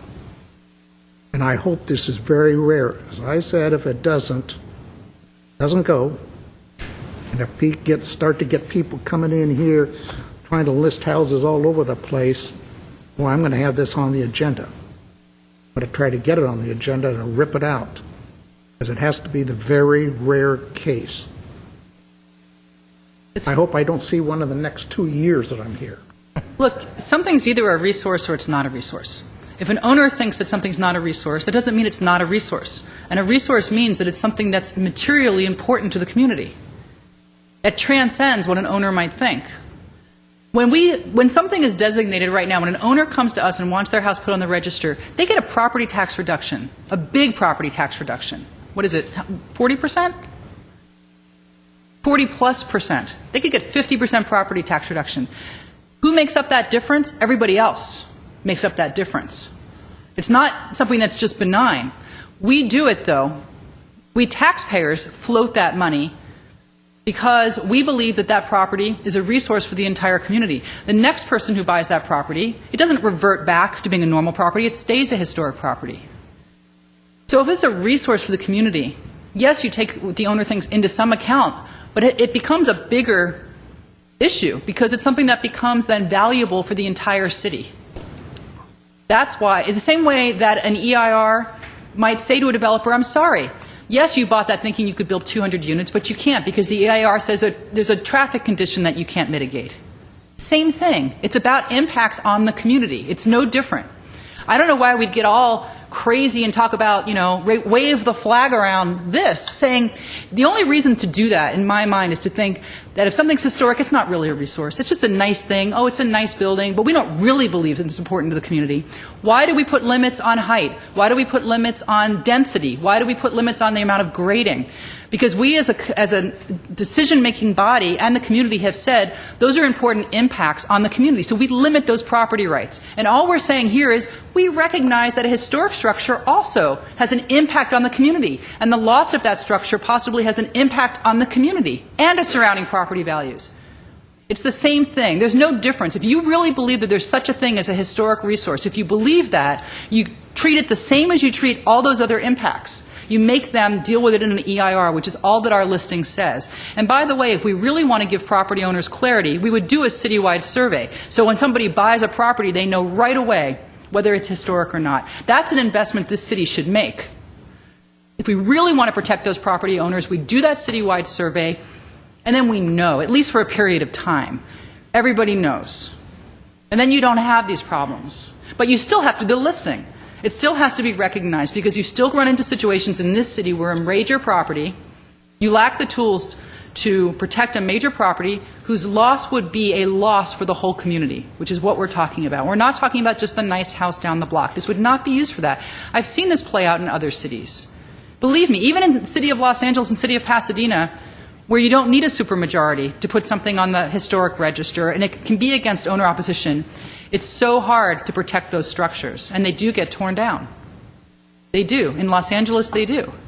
Well, if my two colleagues feel so passionate about this, how about 5 council members having a vote for it? I just think, I mean, what else do we have that has 5? Do we have any? We have no zoning change Or that's 5 is what we use for many zoning A issues. supermajority, but to be ultra-conservative, why not 5 out of Look, 5? I mean, I think this is a prudent option, okay? I really don't think we're going to be doing this, or future consuls are going to Then be we doing shouldn't this pass on it a regular then. If we don't think we're going to basis. be doing it? No, because I think shouldn't it's an pass it. option that we need. I If I think the change city my of position, Glendale... it's a tie vote. And then we can get some input. Why don't I make a motion to move the item? I still have a comment, though. You can make the motion if you need. All right, I'll make the motion. You can still comment. What we've heard is taking from one and giving to the many. What is that, for God's sake? That's nationalizing this house. That's municipalizing someone's home. That's just not fair. Mr. Weaver, you know that there's something wrong. You know there's a flaw in this. I urge you, please vote against it. Let's get, first of all, a discussion with the full council, number one. And let's get some input from the community, because this was not aired last week. This was not brought out. This is not the way to do it. All I keep hearing are reasons that we're not going to do it that often. There aren't that many homes left. If that's the case, let's not do it. Or if we're God bent on doing this, let's create a fund where we buy that property from the person, so we're not taking away his value from that. This is not zoning. This isn't design review. This isn't colors or height or anything like that. This takes it a step further, a big step further, which is wrong, which is absolutely wrong. Well, if you ask people who... Wait a minute, I disagree with you. You're taking value from the person. That doesn't necessarily follow. On the idea of socialism, you've been moving people out of apartment buildings and property all over the city of Glendale and building affordable housing. That, to me, is much more socialistic than this. Yet you're for affordable housing. Whoa, whoa, whoa, whoa, whoa. Whoa, affordable housing. Every tenant that is moved out of an apartment building receives a generous relocation fee. Am I correct, Mr. Garcia? There's a relocation. And if you ask those tenants, do you think they want to move out of those units? Absolutely not. But the owner of the property... And other people are then get to build and live in brand new units. So That's land either that the city buys or that a private individual buys. But that's socialistic. The city buys it and the owner receives his money. Then let's use that. Let's have the city buy any house that we want to declare historical designated. I'm just saying that something as innocuous as this, you're referring to socialism, and I'm telling you that affordable housing that you agree with, that I agree with, is certainly socialistic. It's different. May I move 7A?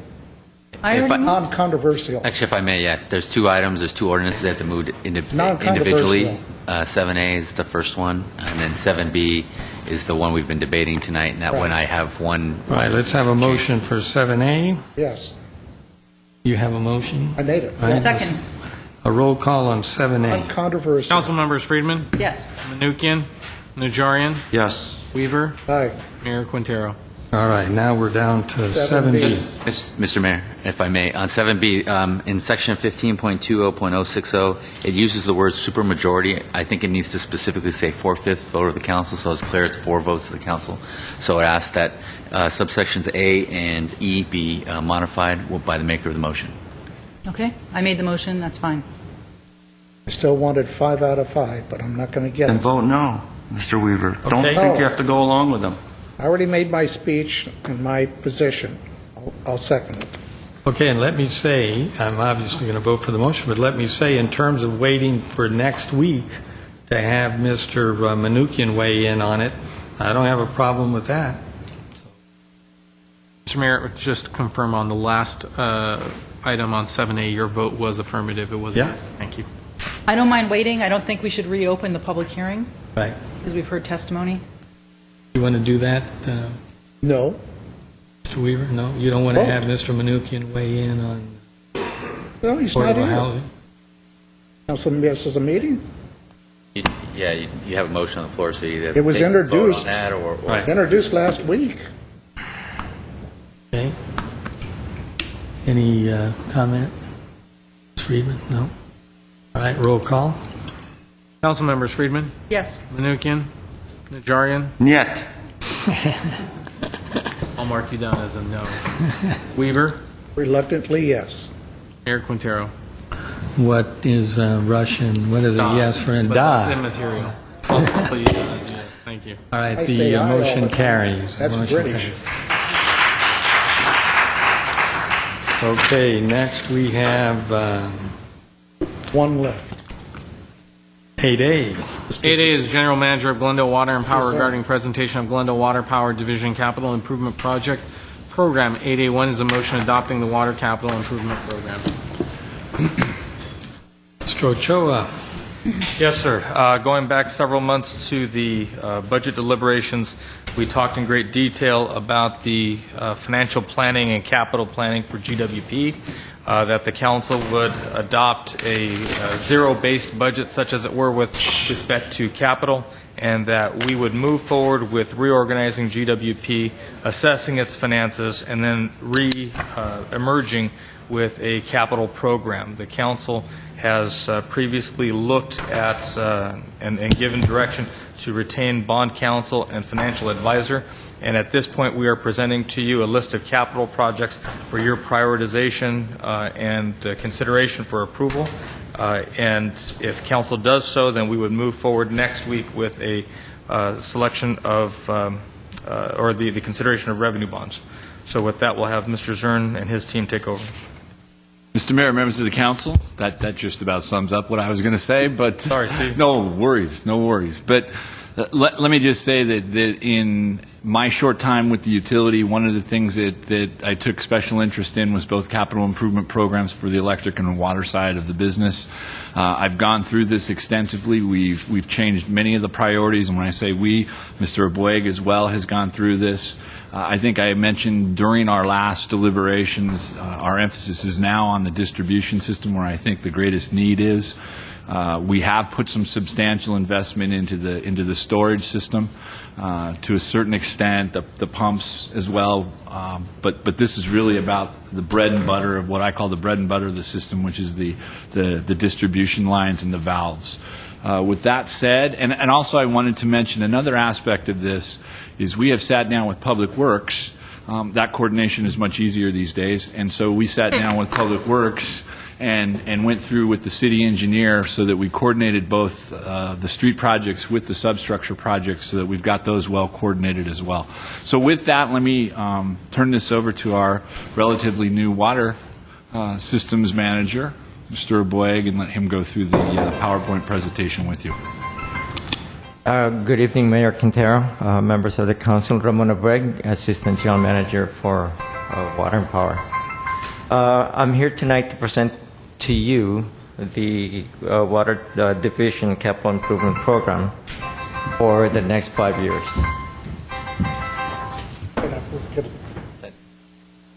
So for tonight's presentation, I'll give you a quick system overview of the water system. Look over the system reliability status currently, where we are, with all the investments we've made so far and what we propose to do in the areas of distribution, production, and storage, and what the benefits will be once we complete with once these programs are completed. Just to remind you, the water system has 3 service connections with MWD.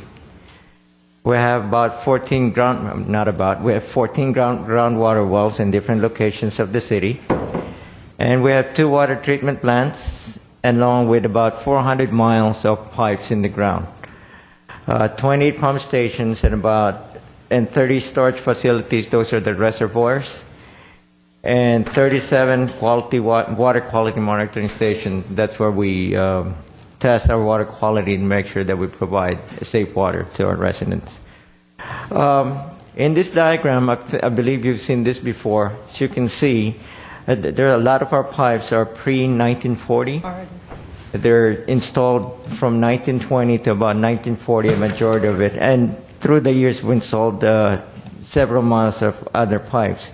And then in 2001, 2007, this is when we invested more into our reservoirs. And so we didn't do any investment until 2007. Oops, I'm sorry. And in this here, this is what we plan to do in the next 5 years in terms of pipe installation. This is what happens when pipes are not maintained. We've had breaks in the past, and this is an example of a water break, and another example of valves that are not maintained or replaced that can break.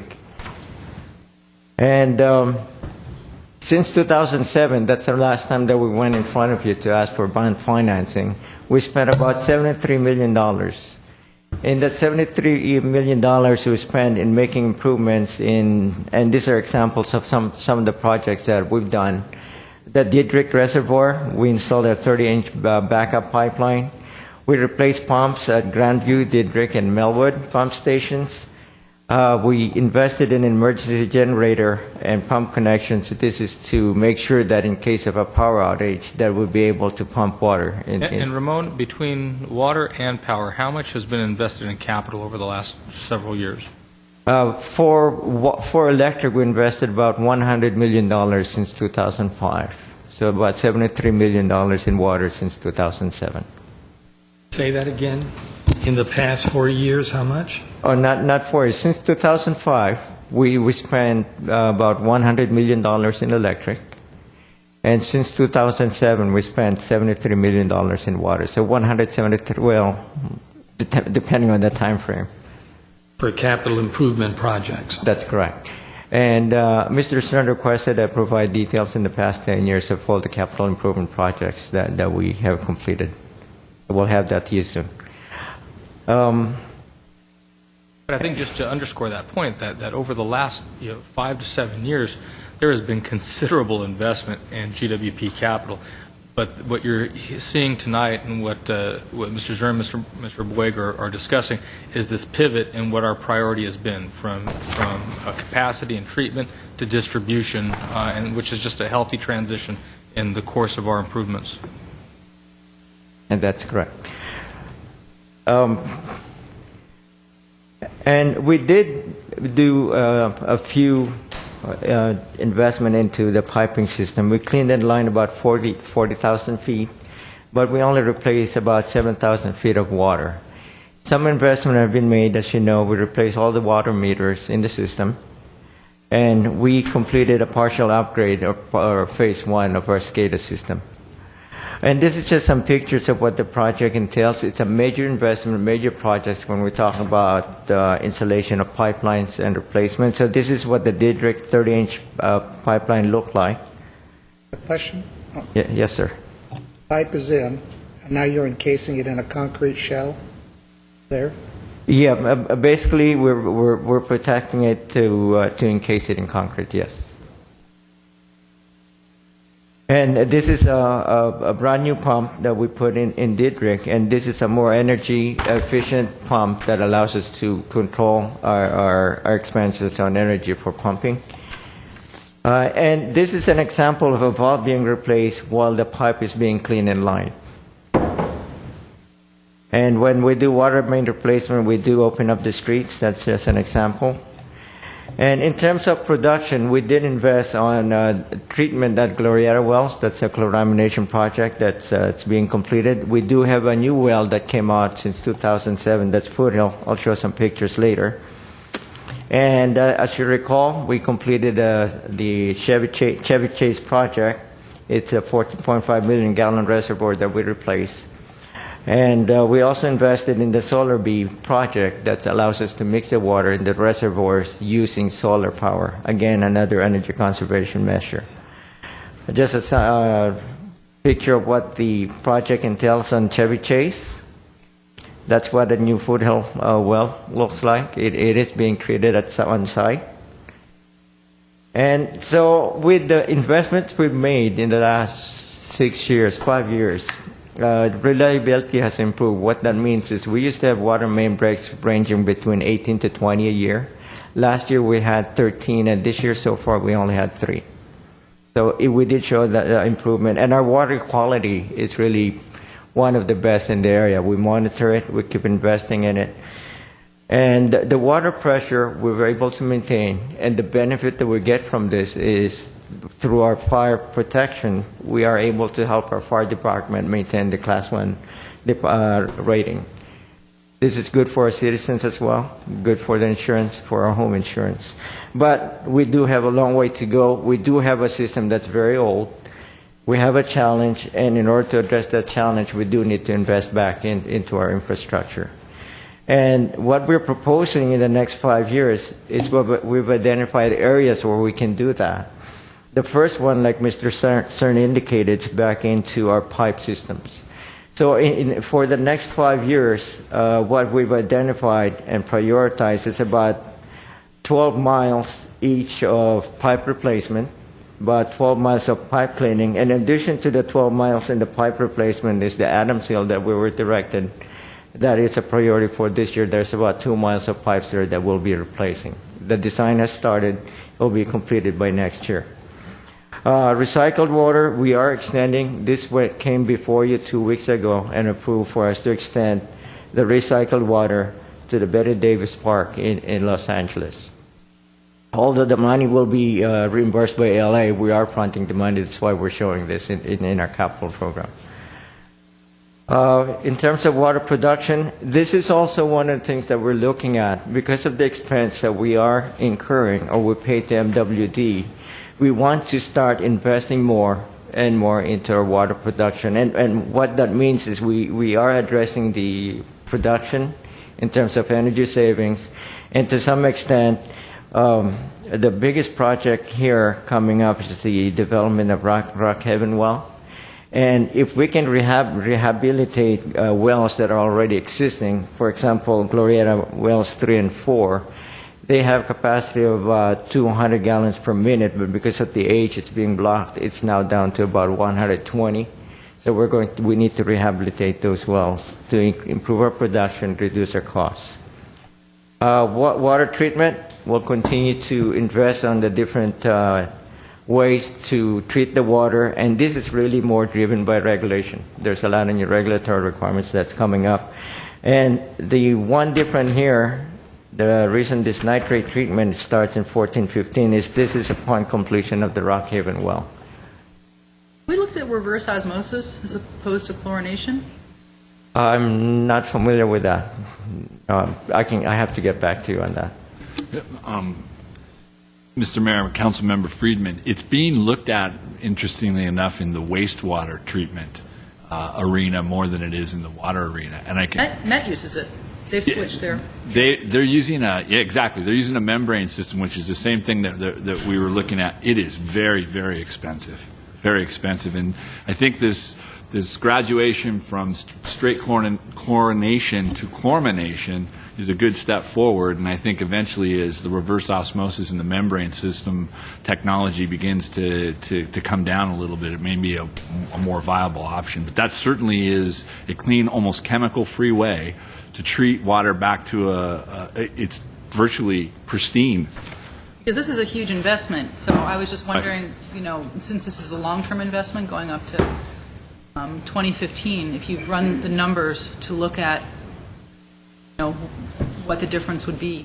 We can certainly do that. I just know that they've floated Glendale's share of the wastewater, and it's somewhere between $30 and $45 million, which would just be our share of a total of almost a $90 million project. So, but we certainly can look at the numbers. Absolutely, we'll check with MWD as well.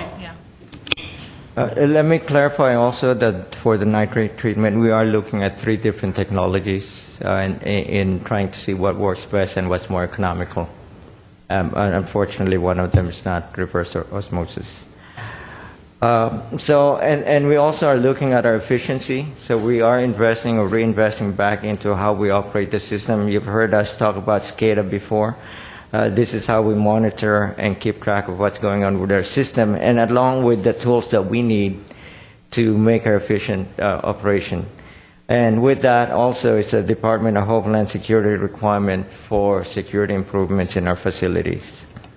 So in summary, there are 5 different areas where we hope to invest in the next 5 years. The biggest investment being in the distribution system. These are the pipes, the replacement and relining, investment in the recycled water pipe, and so forth.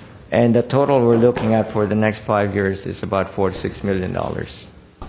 And I believe for the first 3 years, we are asking for a bonding of $35 million.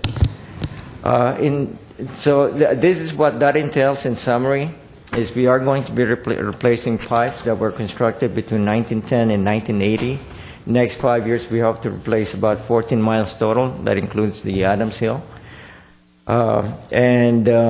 Majority of that is the replacement of 4-inch pipe, replacing with the new standard industry of 8-inch pipe, with hoping to make sure that we continue to improve the water, the system flow. And then we'll be cleaning and relining, and in addition to that, we will be replacing the valves as we do this, of about 12.5 miles of pipe. And these are pipes from 6 to 20 inches.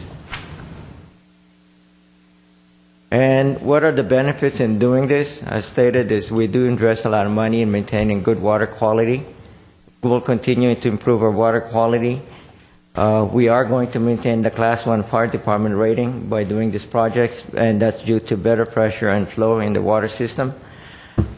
We hope to prolong the useful life of the pipes, again, continue to increase the efficiency of the water delivery system, which includes the reduction in energy costs. And by increasing production of the wells, we hope to reduce dependency on MWD and reduce the cost of water import and optimize operation. We talked about some reductions in the past, and what we want to highlight here is we have been addressing reduction, and just in personal alone, we did reduce our cost by about 9% through attrition recently. And what happens with the bond, since we're halfway through the year, this is what was approved, is about $3.3 million or $3.4 million. If we do get the bond rating, we will proceed and initiate some of the projects, bringing us up to about $6 million just for the next half of the year. Okay? And with that, any questions, please? Any questions? With this address, remember 3-4 years ago, I think, in Kenyatta, pipe blew out. Took us, 2 or 3 hours to find the valves, be able to shut it down, flooded houses and stuff. This is the kind of stuff we're now going after, right? That's correct. That's correct. Old valve replacements, et cetera. And, Yes. and Mr. Weaver, great point, because our a main failure we had earlier this year on Glendale Avenue was about 11 o'clock in the morning when it occurred. It took us till about 11 o'clock the next morning to finally repair it because we couldn't get the water shut off. We actually had every valve shut down and had to open every fire hydrant just to relieve enough pressure. This was about a 1922 pipe, and that was just to patch that pipe and get out of there. It took us almost a full 24 hours. It's on the electrical side, but I was noticing on the news this afternoon, 2 or 3 electrical vaults, and the city of Los Angeles blew their tops. They had to clear off from there going out. I wonder how old those underground vaults were. Same thing, lack of maintenance and upkeep. That's correct. We have one speaker, Herbert Milano.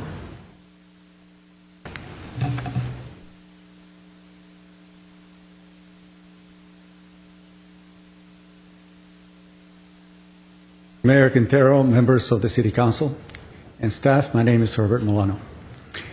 The presentation that you received today is very similar to a presentation that was given to you in January of 2007. In fact, I would not be surprised if many of the pictures in this PowerPoint were the very same ones that were given to you in 2007 that gave an overall evaluation of the state of the infrastructure of the Glendale Water and Power water utility. There was a report by outside consultants that indicated $320 million of needed infrastructure repairs, and I know that one of those charts, the first bar graphs that appear, was used in that presentation. The reason why I want to bring this to your attention is that even though I have spoken on this item perhaps dozens of times before the Glendale Water and Power Commission and before you, this type of presentation oftentimes is not presented in a concise way when water rates are being considered, when the budget is being considered, or when pay raises and pension raises are being considered. It is my opinion that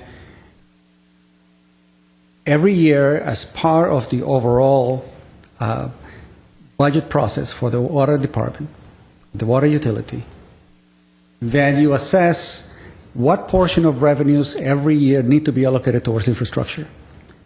Because pay and pensions get a priority, transfers get a priority. So even though in 2007, $320 million were designated as needed for this utility, the City Council, this City Council, continued to transfer monies from the water utility to the general fund. So even though neighborhoods, especially in the south of Glendale, were being threatened by the low water pressure, put into significant fire danger, even then, that infrastructure monies were not allocated because you needed it and you moved it to the general fund because of the significant burden of the pension increases. Now that you no longer make those transfers, we're still dealing with the fact of the other projects that were not germane to that 2007 report, which were the smart meter system and the smart meter replacement cost and the millions of dollars that it cost you. It is my hope that in the future that a steady and firm infrastructure allocation be done before anything else is being considered as you try to define the budget for the GWP. Thanks. So we had $100 million that were spent on infrastructure and the electrical side of the house since 2005, and then we had $73 million that have been spent since 2007. So I'd say that's a pretty good record, quite frankly. Do you also, does that include maintenance and so forth? Strictly capital improvements, not maintenance, not the ongoing replacement here or there, but just strictly new capital improvement. That's correct. Right? Yeah. And all we're doing now at this point is taking stock of that and previous investment and pivoting now to a different part of our program. A lot of it had to do with storage, well, capacity building on the electrical side. Analogy would be if we were building miles of new streets, but we didn't maintain the existing streets. It'd be that kind of a deal. We did the big projects, Diedrich, Chevy Chase, so on, major capital projects, and the annualized maintenance had a smaller budget. And now we're tackling that, the valves, et cetera. I think Mr. Weaver is the ongoing maintenance of infrastructure was occurring. It just got to the age where it doesn't make any Well, it wasn't sense be- it wasn't anymore to being done continue to fast enough. patch it. It's time to replace it. So instead of Yeah. patching a pothole or slurry sealing a street, we take that street all the way up and put new. Same analogy. Yeah, that's correct. If you want to borrow that analogy, sir, instead of, we were building parking structures and not doing streets, now we're going back to streets and not doing parking structures. Yeah, yeah. Another good analogy. Okay, do I have a motion? I'll move 8A1. Second. Roll call. Council members: Friedman, Yes. Menuchyan, Najarian, Yes. Weaver, Aye. Mayor Quintero. Yes. Next, please. Mr. Mayor and Council, for clarification, I'd like us to go back to item 7A. We had I believe, motion on that, but we are not sure who, or the second, but we didn't have a. Is that 8B, the Measure I'm sorry. J item? Measure J? Yeah, I think we had. No, I'm sorry, 8A, yes, it was 8B, the Measure J. That was taken out of order. Who was the motion on that? I think you. The second was Najarian. I think the mayor had made the motion. Yeah, maybe I did. Okay, and Mayor? Mr. Quintero. Thank you. Thank you for that clarification. And we return to oral communication. The 5-minute portion discussion is limited time. It's not part of this agenda. Each speaker is allowed 5 minutes. Council may question or respond to the speaker, but there will be no debate or decision, and the city manager may refer the matter to the appropriate department for an investigation and report. Michelle Cole, followed by Tony Passarella.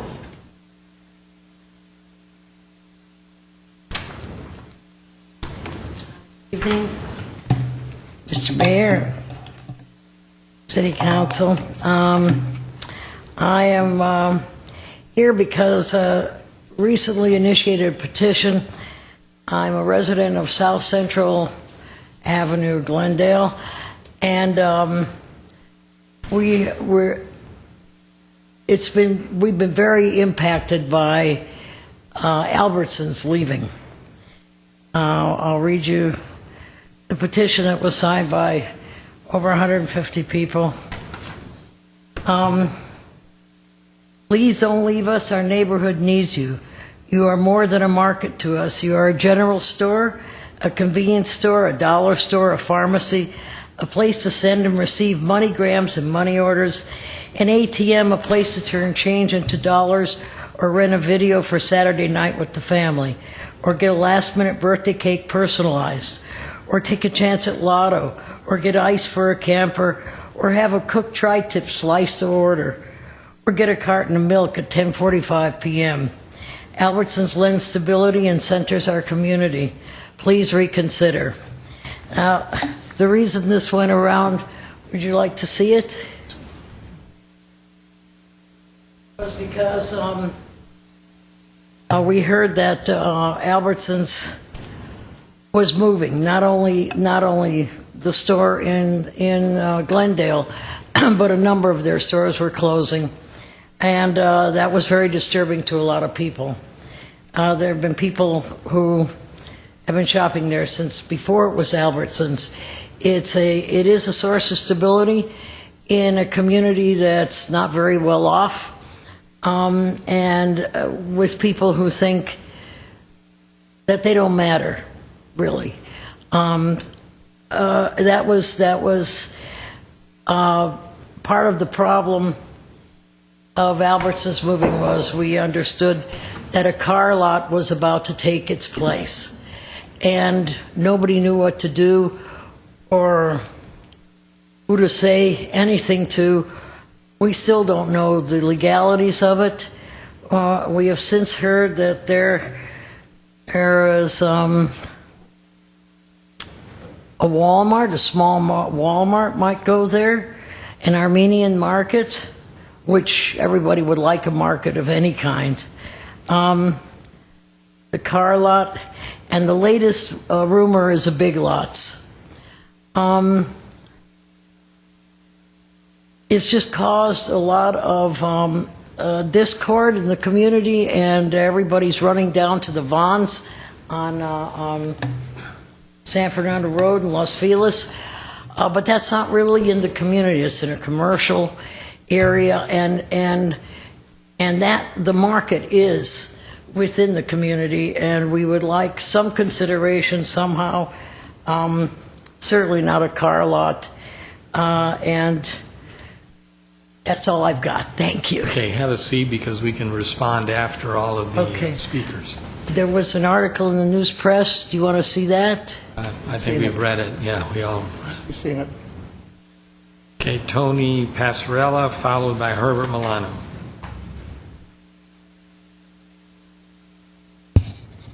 Evening, Mayor, council members, staff, and those viewing at home. My name is Tony Passarella. I'm a 25-year resident of the city of Glendale. And this is going to eat into my presentation a little bit, but I'm a little bit unnerved this evening. I wish that people at home could see when certain people get up to this podium, you completely tune them out. I'm talking about Mr. Milano. The speakers before him, you were paying attention to. The speaker that just left the podium, you were paying full attention to, making eye contact. But you were totally disrespecting Mr. Milano when he came up here. None of you, the people at home, need to know this. Ms. Friedman was fooling with something, Mr. Quintero was fooling with papers, and the other two were not making eye contact. Mr. Manukian is not here. For the record, people at home. There's a big election coming up, as we all know. This election is probably the most important election of our lifetime. Not just because of the president. There's a proposition that is literally life and death. It's Proposition 37. I know you're all aware of it. Maybe not studying it as much as I have. I want to read some excerpts from articles written by Natural News. J.D. Hees is the author of this. 6 largest pesticide corporations funding effort to try to defeat GMO labeling, Proposition 37. In what should probably surprise no one who has been following the Proposition 37 issue, a California proposal that would require the ingredients in all GM foods to be labeled, the so-called Big Six pesticide corporations, have become the movement's main opponents. They all have funneled in an excess of $20 million to oppose the measure, which again would require what should already be happening, the labeling of genetically engineered or modified food. Californians have the right to know what's in their food and how it's grown. You can't disagree with me on that, I would hope. The Big Six, Monsanto, BASF, Bayer, Dow, DuPont, Syngenta. What do the Big Six have to hide? Why are companies so opposed to openness and honesty when it comes to allowing consumers the right to know what's in GM foods, the GM foods they are buying? Big Six likely don't want you to know that genetically engineered crops drive up the use of dangerous pesticides, while they open more markets for them as well. As usual, follow the money trail. Increased GM crops have increased pesticide use over 4 million pounds in the United States over the past 15 years. So what's the big deal, really? Why should GM foods be labeled anyhow? Probably the biggest reason is because GMOs, genetically modified organisms in general, were not created by food or agriculture companies. They were created by Monsanto, the most evil corporation on the planet, by the way. The same biotech and chemical company that brought us DDT, PCBs, and Agent Orange. Monsanto also marketed aspartame and created bovine growth hormone to infect milking cows that put pus into consumer milk.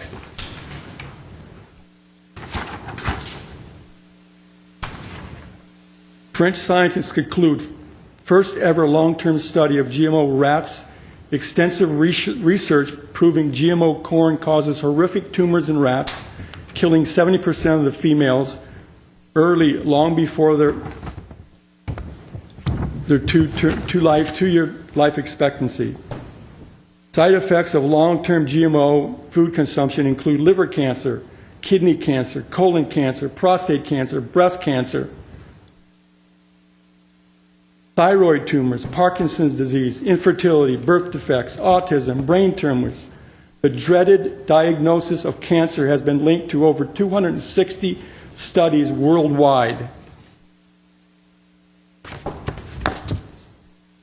Vote yes on Proposition 37. Herbert Milano, followed by Steve Gallegos.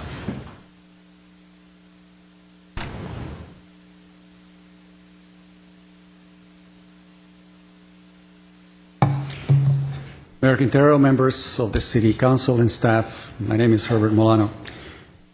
When I started my active involvement in city governance 11 years ago, never did I imagine that I would ever get to evaluate the workings of this city in such a way, as it is now transparent to me at the level of dishonesty that comes from this dais on a continual and pervasive way.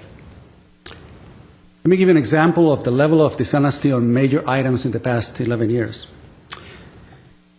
An example is the continual lawsuit by policewomen on harassment at the police department, problems that have cost the city millions of dollars and probably that have continued up until recently.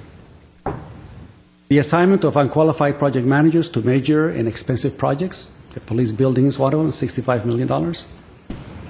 The proposed paramedic system that was proposed to bring revenues of $80 million by 2003 is now turned into a hemorrhaging to the city of $15 million a year. The pension changes that now gives fire and police up to 90% of the last year's salary as early as age 50. That is costing the city millions of dollars now as we try to sustain that pension obligation. The pension changes that increase the pension to the remainder of the employees from 60% to 75% of the last year's salary. Again, another significant hit. The interesting thing is that I have to go back to look at what was covered in the Glendale News Press back in April of 2001, for example. I cannot find anything. It was insufficient public outreach and public involvement. The application of CEQA to fit the objectives that you had in mind, you disregard CEQA when it suits you. The City Council disregarded the greater downtown specific plan and aimed to ignore the mitigating measures specified by that CEQA document. I had to file a lawsuit in order to preserve parkland. You disregard the open space and planning documents. You disregard the overbuilding in areas that have been designated as extremely deficient of parkland. But the move that this City Council is planning to surreptitiously change the city charter so as to allow 25% of the electric revenues before expenses are considered, before allocating for capital improvements, is by any standard extremely dishonest. This change allows you to take, if I use last year's figures, up to $47 million from the electrical utility versus $21 million that you're transferring now, before consideration of the capital improvements that are absolutely needed. When you consider those costs plus the cost of servicing current body indebtedness, you will be forced to raise rates. But when you do, you will be automatically in violation of Proposition 26 unless you take it as a vote of the electorate. You do have an alternative. You have a model charter that is very clear with regard to transfers. Look at the charter of the City of Pasadena.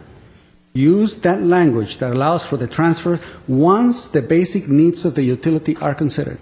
That's the honest thing to do. You have a model that you could use to allow up to 8% or a similar figure with regard to the overall revenues, but it's limited to taking care of the utility needs first. The intent of the charter back in 1941, when it was changed to allow the transfers, was to make sure that there would be a surplus, and the wording that is clear is the surplus.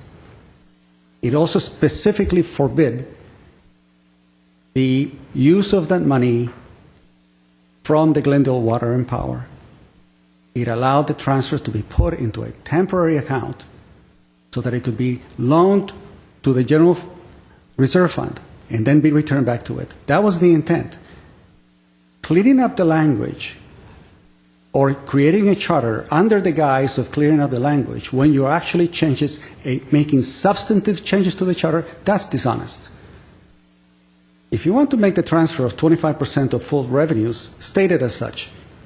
Let's not play around by changing the language and claiming that it's just simply modernizing it to new accounting principles or new accounting terms. Let's be honest. But if you're really honest about keeping the utility properly funded, use the charter, copy the charter from the city of Pasadena. They have, the similar problems that we do. They have the shortages like you do. They have the pension system problems that you do. Copy that. It's very clear and adopt it. Thank you very much. Stephen Gallegos, followed by Rick Barnes. I don't see him in the audience. Jennifer Pinkerton would be next. Good evening, Mayor Quintero, members of the City Council. I was born in Glendale and I live in Glendale. As a resident, I've been involved since 2005 in all the ordinances that have removed the Glendale residents' exposure to secondhand smoke. And until our city's efforts were recognized by the American Lung Association in their State of Tobacco Control Report Card, they gave Glendale an A grade. The only city in California at the time to get an A. Our ordinances and policies were being emulated by other cities, also desiring an A. I was proud of what our city had done.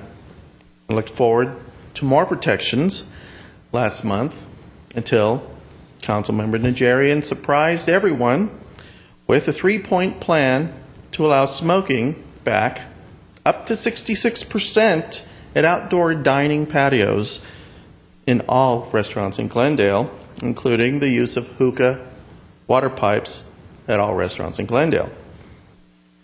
We know that drifting tobacco smoke affects not just 25% or 50% or 66%, it affects 100% of all the people that are sitting in that dining patio. As a Glendale resident and a public health advocate for over 16 years, I was appalled at the repeal of our smoke-free outdoor air policy, which has set an example for the rest of the state. And I wrote a letter to the editor, which was printed in the Glendale News Press. As an American citizen and a resident of Glendale, we all have a First Amendment right to freedom of speech. And that includes the right to speak out, to criticize our government and elected leaders. My letter to the editor, I reported accurately and factually this 3-point plan that was supported with votes, also from Councilmember Manukian and Councilmember Friedman. And let me just go ahead and read that because maybe the residents of Glendale don't all get the Glendale News Press. And in this article I wrote, the health of the citizens of Glendale have been sold out to private retail tobacco interests and the business owners who are eager to profit at the expense of our children, families, and senior citizens who are susceptible to the toxins and poisons in the secondhand tobacco smoke. Glendale's outdoor dining ordinance allowed smoking in up to 25% of the total outdoor dining area, regardless of the size of the dining area, as long as there was sufficient space for a 10-foot buffer. And even that was being debated. At the Glendale City Council meeting on October 2nd, the comprehensive smoke-free outdoor air ordinance that was introduced by Councilman David Weaver at the previous week's meeting was replaced by one offered by Councilman Aaron Najarian, who introduced a 3-tier ordinance. The substitute ordinance was adopted with a 3-2 vote, with Frank Quintero and Dave Weaver dissenting. Citizens in Glendale and visitors to Glendale are now going to be subjected to breathing tobacco smoke at every popular outdoor dining patio in the city, and this becomes effective November 1st. Even from a 25% smoking area, the tobacco smoke drifts and will affect 100% of the people. That smoke contains 70 known cancer-causing agents. That's going to go in your lungs, it's going to go in your body. I hope voters will remember this action next spring when members of our city council are up for re-election. Well, that letter to the editor, as a result of it, as it's known, a complaint was filed with my employer. And as a result, I have been fired. It's a shame when someone who can use their position in this city to demand a letter of apology, which was created and sent to every city council member and the Glendale News Press, to demand a letter of apology sent to the council and the newspaper and terminate my outspoken dedication to save and preserve the health of all Glendale residents. That's 16 years of public health advocacy. Personally, I'm afraid that no one can speak as a private citizen without repercussions. Okay, Jennifer Pinkerton, followed by Margaret Hammond.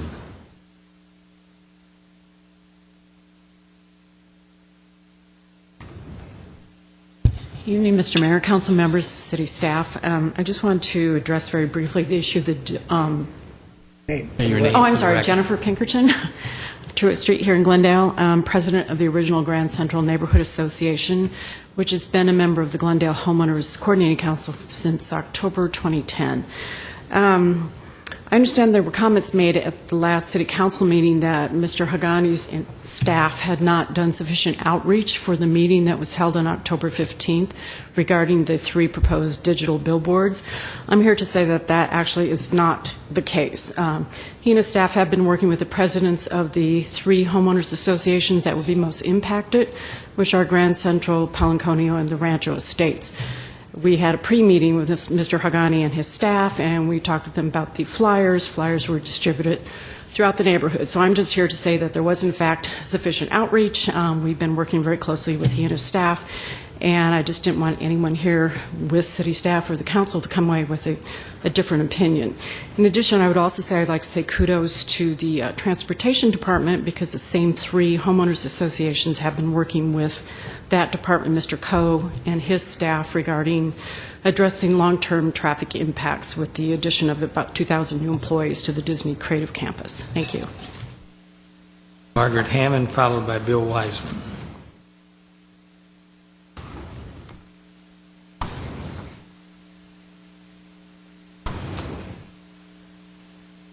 Good evening, Your Honor, members of council, staff, and audience. My name is Margaret Hammond, longtime resident of Glendale, and I believe in free speech. Number one, I'm going to address that, although I normally don't. That smoking ordinance that we had in place was not just statewide awards given, was national award winning smoking ordinance. And, it doesn't need any adjustments. I don't know why you can't leave it alone. And to have the newspaper, a big picture showing young people with hookah, I think is disgusting. But anyway, and I really appalls me that if freedom of speech, by opposing somebody on the city council regarding this smoking change in the smoking ordinance, and we can expect punitive action from somebody. Does that mean that because I oppose it, and I was one of the ones who helped get it enforced with Mr. Weaver's help, and the Clean and Beautiful Committee and everybody else that was there, does that mean that you're going to force me to sell my house, or that I'm not going to be able to talk at city council, or not serve on any commission because I oppose the smoking in the city and that I support the smoking ordinance? I can't understand this. I think it's absolutely horrendous. I think it should be looked into. Whoever was so mean to take a man's job because he opposed the changing of the smoking ordinance is absolutely disgusting. I hope whoever's out there in the audience will listen to me and think about what happened here. Because we speak up, you're going to be punished. Okay, my other thing is about free bulky item pickups. There is a lot of stuff around town, laying around, mattresses and so forth, and I hope you will call 818-548-3916. And I also would like to see, as I say, the swift graffiti removal kept in force, and it's important to the quality of our life in Glendale. And the number there, 548-3700. And my other thing is, of course, about the TPAC, which would give the state, if we get it on the ballot, there would have to be state-issued ID for voters. And that is www.tpac.net. Everybody get on it. Let's have legal ID. And other states are doing it, why not us? I just am going into another thing, talking about the historic preservation thing. Where was anybody when you knocked down a very wonderful building over in the middle of the property that we gave to Caruso for nothing, the fire station that was very unique and very historic, and there was proof of that. There was pictures, everything about it. And again, what about the Power and Light building? That was a beautiful example that was architecturally designed, and what's there now? Just a bunch of green grass, but we knocked down that beautiful building. So I'm saying, hello, it's a little bit peculiar that those were city-owned buildings, but it was okay to knock them down, even though they were historic, and they were proved to have worth and value. It's just amazing, but if the little guy stands up against you, then what do? You take it by force or whatever of government. So that's my feeling, and I guess it's being a rabble-rouser, but I'm just reminding you, hello. And so I'm not going to say anything more. I had some other things, but I think that's it. The only other thing is, vote no on any measures that are going to cost you money. Think about it. We cannot afford any more taxes. We don't need any more. And as far as the money for the schools and so forth, we've done bonds, we've got the lotto, and it doesn't seem to do us any good, and the money will just go into the general fund and be used for pensions for teachers and so forth. So just remember out there, all you people that keep asking me, vote no on anything that's going to cost us money. Thank you. Bill Wiseman.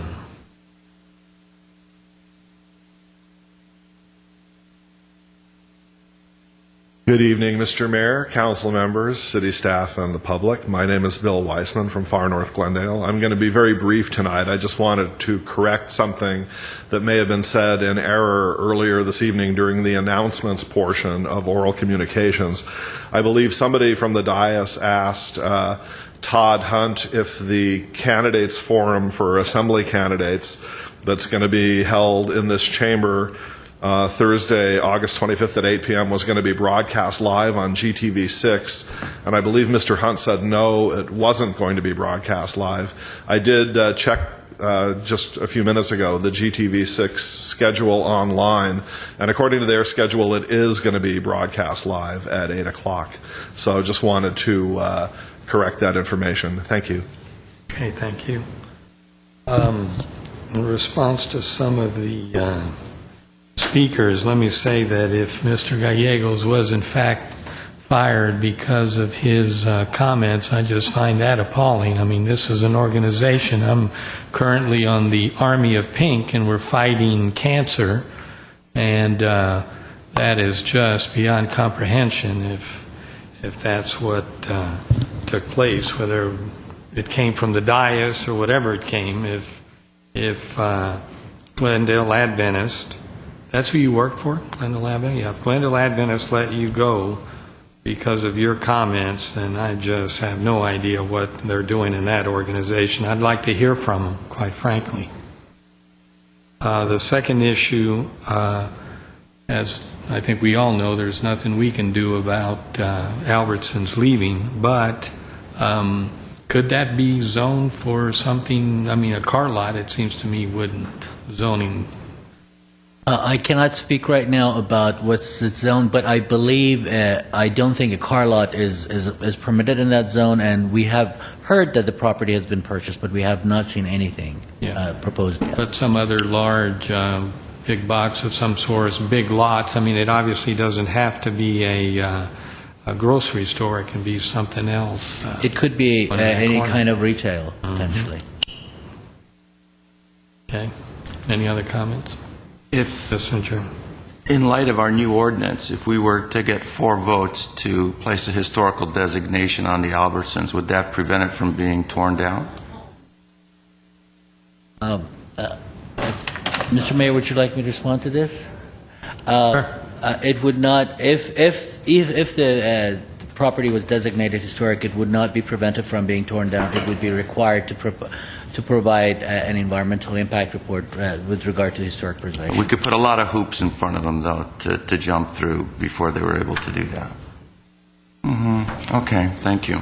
Could our redevelopment department, or economic development rather, reach out to some other grocery stores and tell them that this is an area that wants a grocery store, that uses the grocery stores? It would be a good place for them to open? We have. And Okay, any other comments? Move we adjourn. Second. We are adjourned.